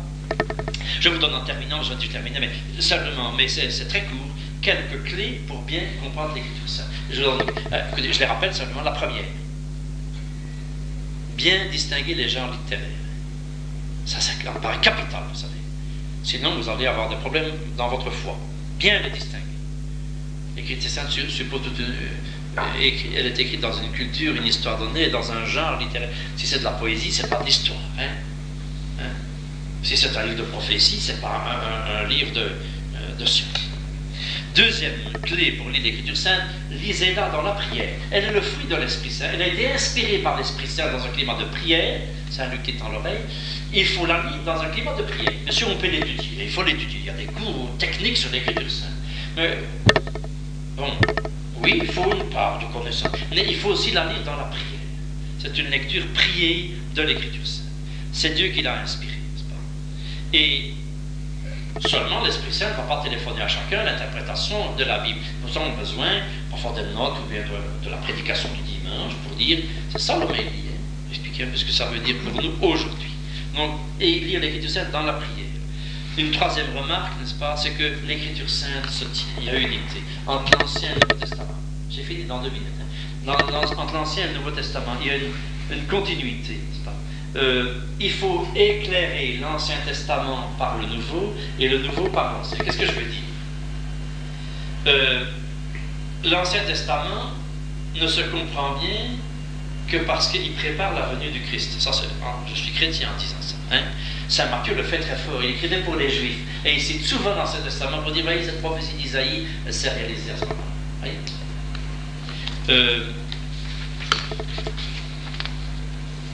Elle s'est réalisée à ce moment-là. Est-ce que... Qu'est-ce que je disais? Comment? Oui, mais c'est ça. L'unité de l'Écriture sainte. Si vous voulez... Ah oui, on comprend bien l'Ancien Testament quand on y lit déjà comme en filigrane le personnage de Christ. Je vais vous donner quelques exemples tout de suite. Et d'autre part, on ne comprend bien le Nouveau Testament que si on sait un peu qu'il est l'aboutissement de toute une révélation qui a duré 1850 ans. Le Père Abraham. C'est quand même intéressant. Pascal dit admirablement ceci. Jésus-Christ que les 2 testaments regardent. Le dimanche dans l'homélie, je crois. L'Ancien comme son attente. Le Nouveau regarde Jésus comme son modèle et tous les deux comme leur sang. Jésus est au cœur des 2 testaments. On ne peut pas comprendre l'Ancien sans le Nouveau, ni le Nouveau sans l'Ancien. Pourquoi l'Église a toujours condamné ceux qui disaient l'Ancien Testament est des marcionites. C'était une hérésie des premiers siècles. Il faut plus s'occuper de l'Ancien Testament. Ah si, c'est très important. Et surtout les pères y ont attaché beaucoup d'importance en disant dans l'Ancien Testament j'ai des images du Nouveau. Je donne quelques exemples très faciles. Et à un moment donné on lit dans Saint Paul l'histoire du rocher que Moïse a frappé dans le désert pour donner à boire au peuple assoiffé. Saint Paul dit ce rocher qui les accompagnait c'est le Christ. Si vous voulez, donc il voit déjà une image. Ça s'appelle l'interprétation allégorique. Une image du Christ dans le rocher qui abreuvait le peuple au milieu de sa soif. Si vous prenez le cas d'Isaac, le petit Isaac qui porte le bois, qu'Abraham va immoler, était prêt à immoler sur un bûcher, et qui porte le bois et qui monte sur la colline, eh bien c'est l'image du Christ portant sa croix et qui est prêt à s'immoler pour le salut du monde. Donc on lit Isaac, on dit image du Christ. Isaïe, le très beau chapitre que je lirai au mois de mars, le 13 mars, vous direz aux autres qu'ils doivent venir, ça c'est important, ça va faire du bien. Voilà, vous allez tous venir avec 5 personnes. Aujourd'hui, on est 50 parce que ça ferait du bien quand même. Enfin, c'est bien, entre ce soir, on a bien fait ça. Je pense qu'on n'a pas perdu votre temps, moi non plus, je suppose. Qu'est-ce que je voulais dire? Le serviteur souffrant, Isaïe décrit, c'est la plus belle image qu'on ait du Christ souffrant. Il n'avait pas de visage, hein. Il était méprisé, hein. On a craché sur lui, etc. Comme un âne où il est allé à l'abattoir sans rien dire. Eh bien, on dit ça, c'est l'image du Christ dans sa passion. Vous voyez comment nous lisons l'Ancien Testament, en disant, en filigrane, c'est déjà Jésus qui est annoncé. C'est parce qu'un film sur la passion, chapitre 52-53 d'Isaïe. Le passage de la mer Rouge, pour nous, ben, c'est l'idée du baptême. Je quitte la rive de la servitude, de l'esclavage du péché, l'Égypte, et je passe, et je m'en vais dans la rive de la liberté, qui est la terre sainte, la terre promise, qui est l'Église, le ciel. Vous voyez, on voit dans l'Ancien Testament des images qui annoncent le Nouveau. Ça n'a rien de rien, mais c'est pour ça que c'est intéressant. Les pères de l'Église ont passé leur temps, surtout Origène, à trouver plein d'images qui expliquent que l'Ancien Testament annonçait le Nouveau. Ça va? Et d'ailleurs, c'est le même Seigneur, hein? La révélation de la Sainte Trinité s'est faite avec le Christ, mais il y a déjà des annonces avec les 3 anges là, dans Abraham, chapitre 18. Donc c'est bien que l'Écriture a été inspirée par le même Dieu, il n'y a qu'un seul Seigneur, et on dit que le Christ était déjà en action dans l'Ancien Testament, et l'Esprit Saint et le Père, bien sûr. Mais ils se sont révélés en Jésus-Christ. Et enfin, dernière remarque, n'est-ce pas, c'est que l'Écriture Sainte, c'est le fruit de l'Église. Allez, c'est comme Jésus. Jésus a été conçu de l'Esprit Saint. Ça, c'est fait quand ça à la rentrée, c'est très très beau. Enfin, c'est une chose classique, mais c'est bon de le dire. Jésus a été conçu de l'Esprit Saint et né de la Vierge Marie. D'accord? L'Écriture Sainte a été conçue par l'Esprit Saint. C'est lui qui l'inspire.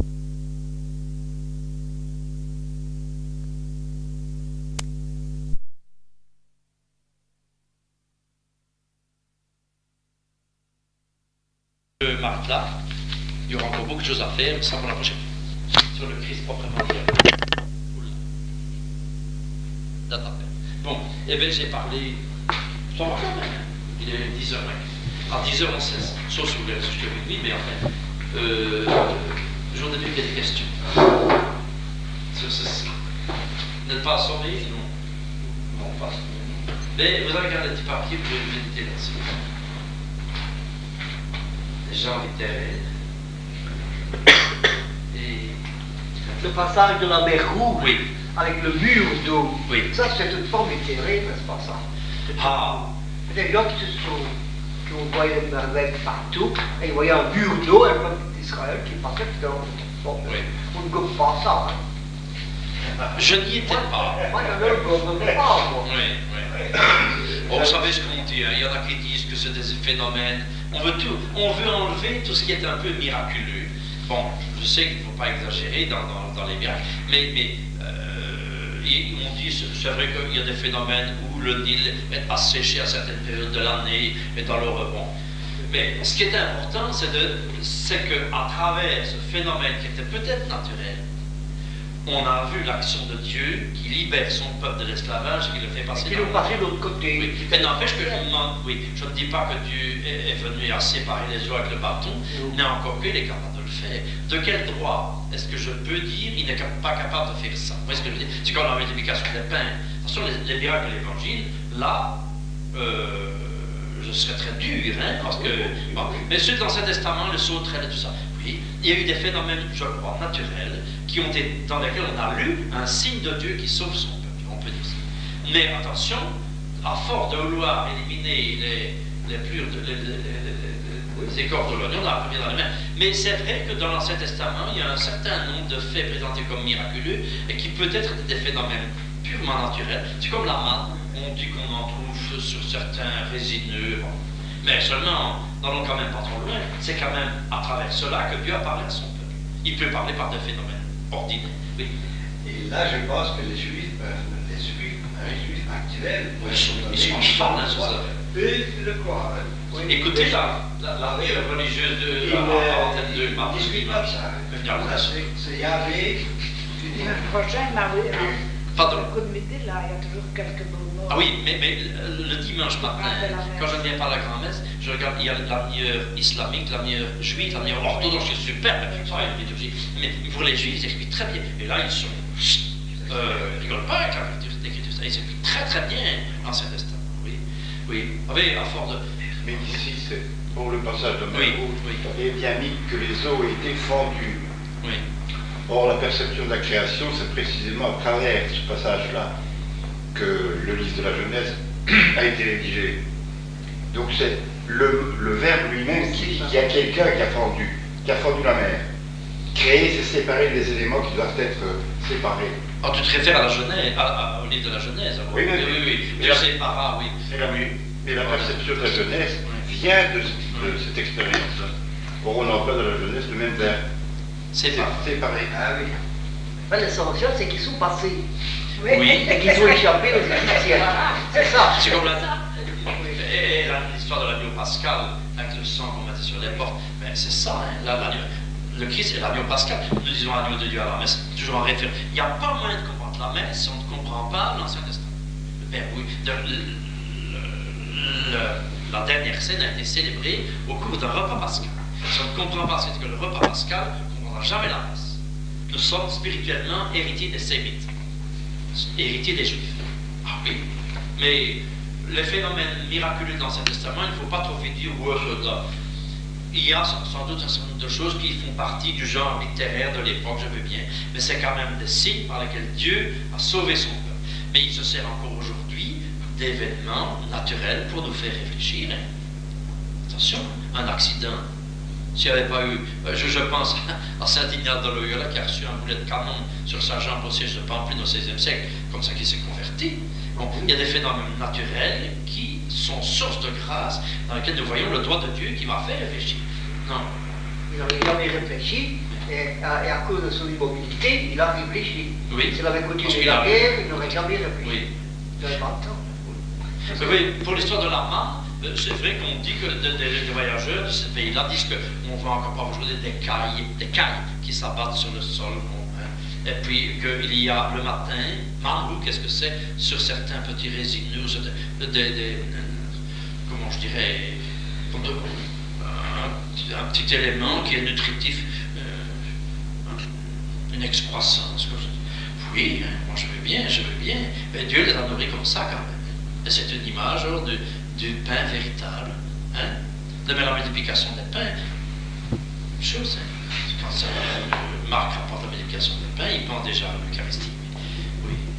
Parce que les phénomènes naturels, ça peut être aussi par la mer Rouge, parce que là, Oui. on sait bien, quand on est en France, pour aller à l'île de Marmouchi, ou ce soit c'est comme on dit, quand nos enfants ils vont, il y a un moment que ça, ce sont les maris, que c'est comme Saint-Michel là-bas. Hein. Ah oui, oui, oui. Il y a un moment, Oui, oui, oui. il y a des morts régulièrement, parce que ça provient, c'est là. Parce que nos enfants font une cassette la dernière fois qu'ils sont en vacances, on voit tout ça. On voit le moment qu'ils peuvent passer, Oui, ils ne savent plus, c'est beau, mais ça peut être un moment comme ça qu'ils sont passés à la mer Rouge. Mais moi, ça ne me tracasse pas, vous savez, ces Non, affaires-là. moi non plus, Parce ça. que, je veux dire, fondamentalement, Moi, c'est c'est quand naturel. même le message qui est passé. Dieu a délivré son peuple, hein, d'une manière ou d'une autre. Hein, bon. Mais, d'autre part, mais je mets quand même en garde sur le fait qu'on voudrait réduire tous les phénomènes miraculeux de l'Ancien Testament à des problèmes chimiques ou végétaux. Alors, on évacuerait tout ce qui serait comme si Dieu ne pouvait pas intervenir dans sa création. Vous comprenez ce que je veux dire? Là, c'est comme pour l'Eucharistie ou pour la naissance virginale de Marie, on ne pas possible. Pascal, qui était un grand savant, physicien, philosophe, disait si Dieu est Dieu et si Jésus-Christ est Dieu, qu'y a-t-il d'impossible à cela? Disait-il à propos de l'Eucharistie. Ah, c'est vrai, si Dieu est Dieu, pourquoi posons-nous des limites à la puissance de Dieu? Il peut faire tout ce qu'il veut, sauf se contredire. Enfin, on a dit ça pour les problèmes des miracles dans l'Ancien Testament. Encore. Oui. Comment la Bible des protestants est la même que celle-ci? Oui, il n'y a pas d'autres. Mais il y a quelques livres qui n'y sont pas. Mais Tobie, par exemple, je crois. Une partie du livre d'Esther. Oui. Comment? Les Maccabées, non? J'ai une Bible protestante chez moi, je ne compare pas. Mais la Bible la plus complète, c'est la nôtre. Je ne parle pas de la Sainte Vierge, sans doute.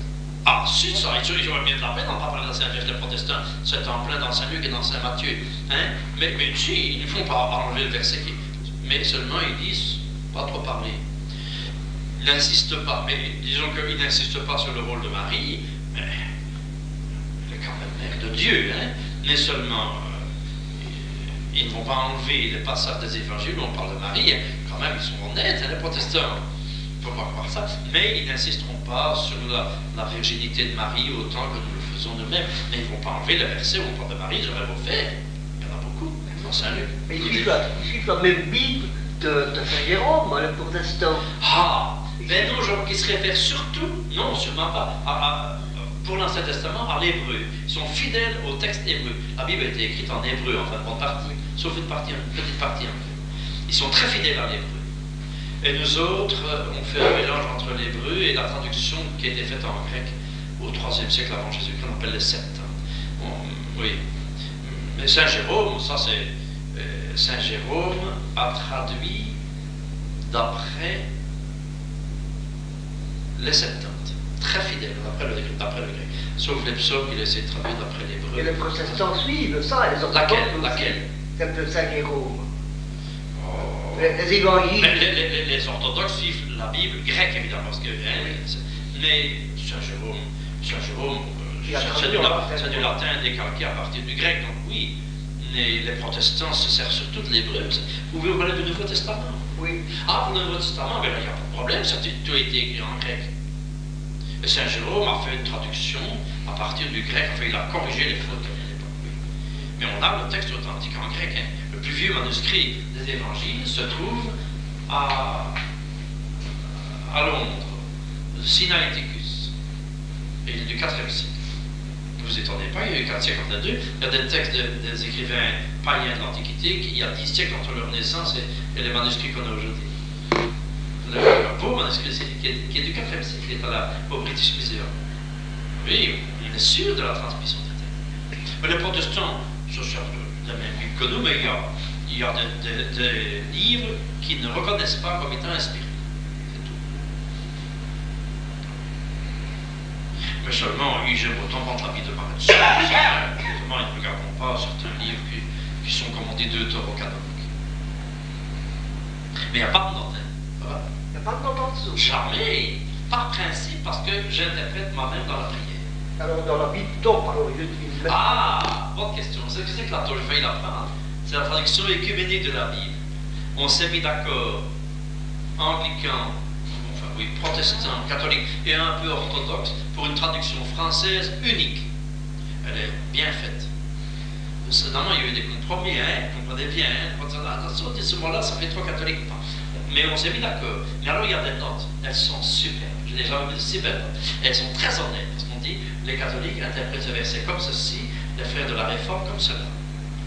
Mais les notes sont les plus riches que je connaisse. Ils vont accepter les notes dans la top et ils l'acceptent pas. Oui, mais parce que c'est une traduction écuménique, oui.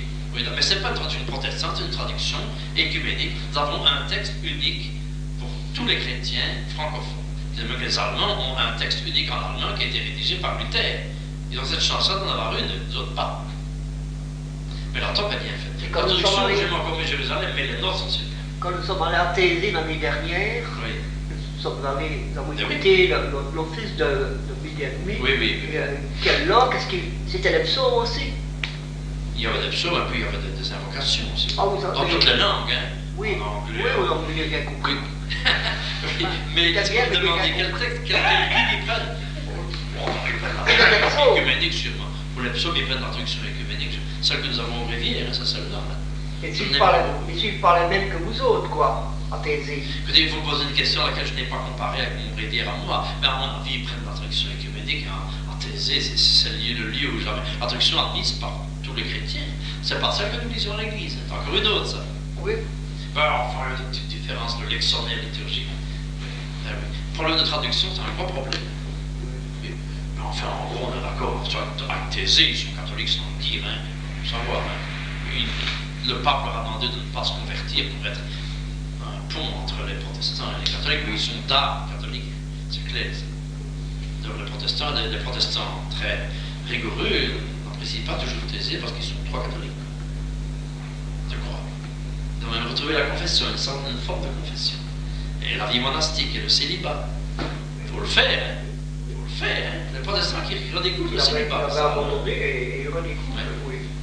Enfin, le Saint-Esprit Non, pousse les uns vers les autres. Quand Jésus est arrivé en 38 ou en 40 en Thésée, il n'imaginait quand même pas qu'il arriverait à cesser. Non, bien sûr. Absolument pas. Il cherchait la solitude maintenant. Oui. Il y a un tas de monde qui court. C'est raté. Oui, mais pas pour les bœufs. Oui. Ça, il faut un lieu pareil pour les jeunes qui cherchent, qui ne veulent pas trop s'engager. Là, c'est très souple, hein, très tolérant, très accueillant. Enfin, encore une question sur la Bible ou sur l'inspiration, sur les gens intérêts, sur des livres que vous n'aimez pas.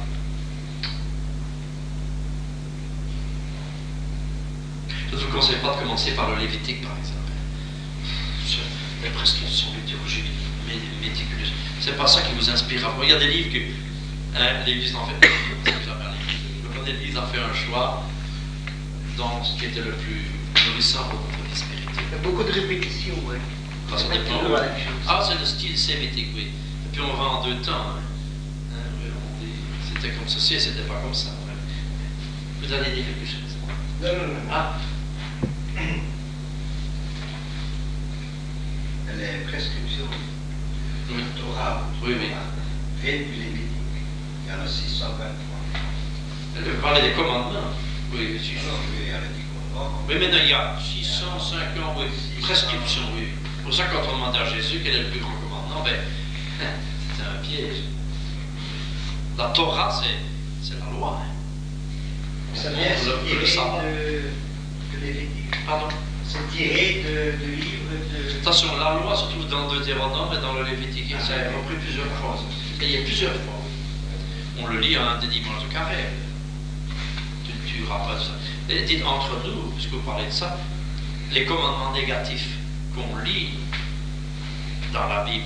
Tu ne garderas pas le bien de ton prochain, tu ne voleras pas ni la femme, ni le peur de ton voisin, tu ne tueras pas, tu ne feras pas de parjure.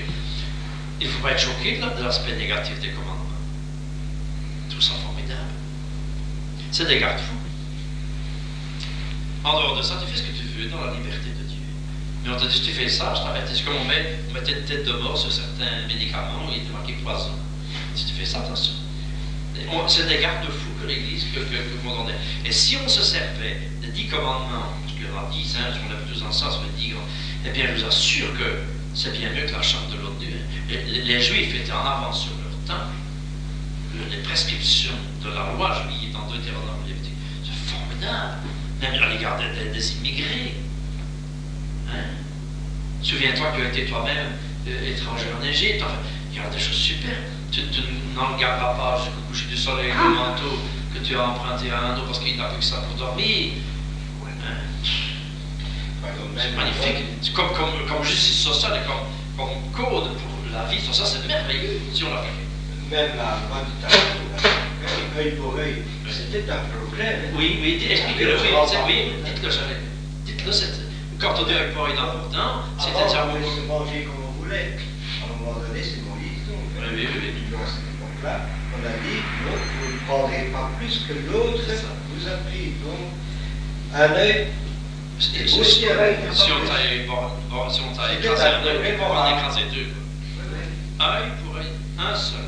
On rend la même chose, mais pas plus. On l'interprète toujours. Oui, bien sûr. C'est vrai. Mais c'était un problème. On l'a dit à l'école de la foi l'autre fois. C'est la Myriam qui a dit ça. Ah, mais Non, c'est vrai. Et le Christ dira, on vous a dit ça, mais moi je vous dis, eh bien vous êtes bien. oui. Mais c'est vrai qu'au fond, c'était un garde-fou. Hein. C'est vrai qu'on avait dans la Bible, il y a une chose amusante. Quand il y a un mariage, je pense souvent, on dit que pendant l'année de son mariage, on n'imposera pas de service militaire. Enfin, je transpose au jeune homme et on n'ira pas l'ennuyer, il faut qu'il soit heureux avec sa femme pendant un an. On dit ça, il ne faut pas lui imposer de corvée pendant un an quand il s'est marié.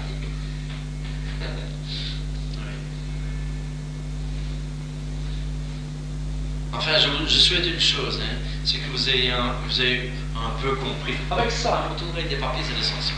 Et comprendre ça, et ça vous a plus là. Parce qu'on passe de la Bible, c'est tellement décourageant quand on se lance tout seul dans la lecture de la Bible. Comment comprendrez si personne ne m'explique? Le but de la reine quand on lecture. Avec ça, et comprendre, et le faire dans un climat de prière. Mais le pape souhaite qu'on lise un peu l'Écriture sainte tous les jours. Il ne faut pas lire 20 pages d'affilée. Comme si on disait, il y a des gens. Hein? Oui, comme on fait une bande dessinée dans le salon de coiffure. Oh. Non, lire plutôt 20 lignes, tout doucement. 20 lignes valent mieux que 20 pages. Goutte à goutte, et les relire, les sucer, tiens, ça ne me dit rien à la première lecture. Mais quand je la lis, je comprends, oh, il y a le verset 3, c'est ce que je n'avais pas vu. Et on le lit et on prie. Il faut prier la vie. On n'a pas inventé que Dieu vous parle. Hein? Il ne me parle pas, vous savez. Pas besoin d'inventer, elle est là. Et ils me disent ça, soyez toujours joyeux, je suis triste aujourd'hui. Et je vais dire, Seigneur, c'est facile à dire. Je peux réagir devant chacun des versets. Soyez patients, etc. Ou bien ne vous découragez pas devant les. Moi, c'est facile à dire. Je peux réagir, parler. Je lis un verset, je dis au Seigneur, ça, Seigneur, c'est trop dur. Ou bien, c'est super, merci. Oui, je peux réagir ainsi. Il n'y a pas besoin d'inventer la parole de Dieu, elle est là, ça dit. On n'a pas composé une Bible. C'est aujourd'hui que le Seigneur nous parle. Hein. J'ai entendu un pasteur protestant qui dit pendant le concile à Andenne, je n'aime pas, dit-il, que les catholiques commencent l'évangile en disant en ce temps-là, Jésus fit ceci, fit cela. Pourtant, on l'a toujours fait. Il dit l'autre temporaire. Il dit non, c'est aujourd'hui, pendant que ça sonne à tes oreilles, que Jésus ouvre les yeux de l'aveugle, que Jésus guérit le paralysé, que Jésus dit bienheureux les cœurs purs. C'est aujourd'hui, n'est-ce pas, qu'il nous dit ne rendez pas le mal pour le mal. C'est aujourd'hui. Cette parole est efficace aujourd'hui, elle sort dans tes oreilles aujourd'hui. C'est pas une vieille, c'est pas les archives poussiéreuses de l'Église qu'on lit parce qu'il faut bien. C'est aujourd'hui que la parole de Dieu sort dans mes oreilles et il me parle aujourd'hui. Très important. Ça, il avait raison. Tout à fait. J'en pense vite. C'est aujourd'hui. Hein. Pas une île temporelle, mais c'est vrai que ça s'est passé dans un moment. Oui, voilà.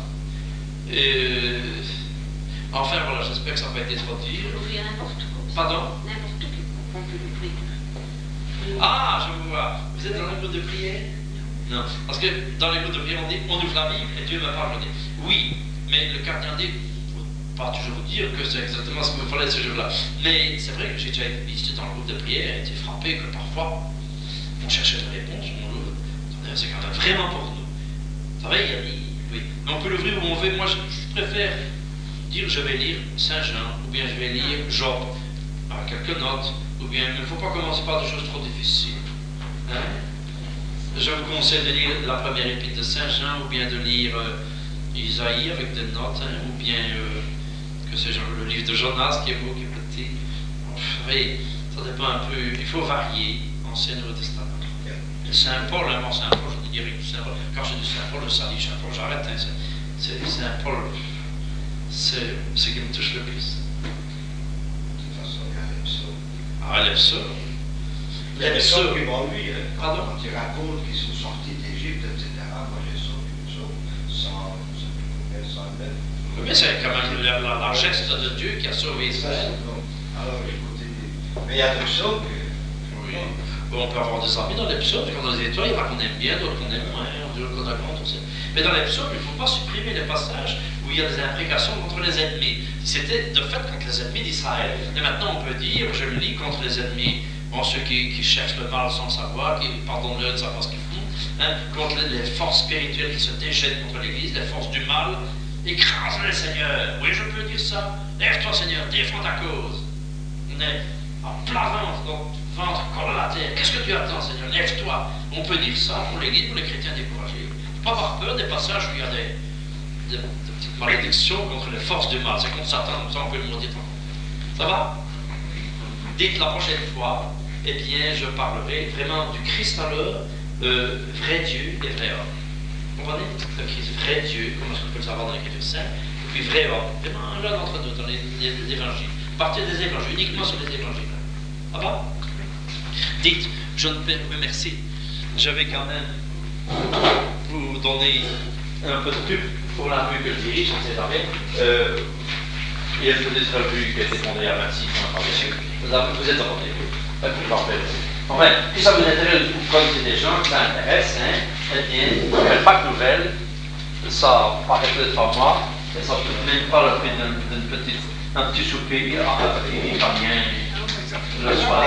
Et pas aller péter en Saint-Bernard. Tiens, ça peut donner. Enfin voilà. Il a fait de nouveaux papiers qui sont sortis aujourd'hui. Enfin, c'est un peu de formation chrétienne, c'est accessible à tout le monde. C'est spécial. C'est formation chrétienne, dans tous les domaines. Moral, destin, enfin voilà. Allez, vous n'êtes pas trop fatigués. Très bien, vous allez bien commencer le carré, qui commence mercredi prochain. Comment? Ah, qui êtes-vous? Mais c'est la faute avec la vie. Ils n'ont pas mis mon papier le mardi, ils l'ont mis le mercredi.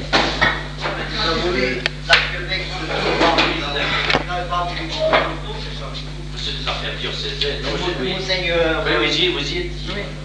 De pas.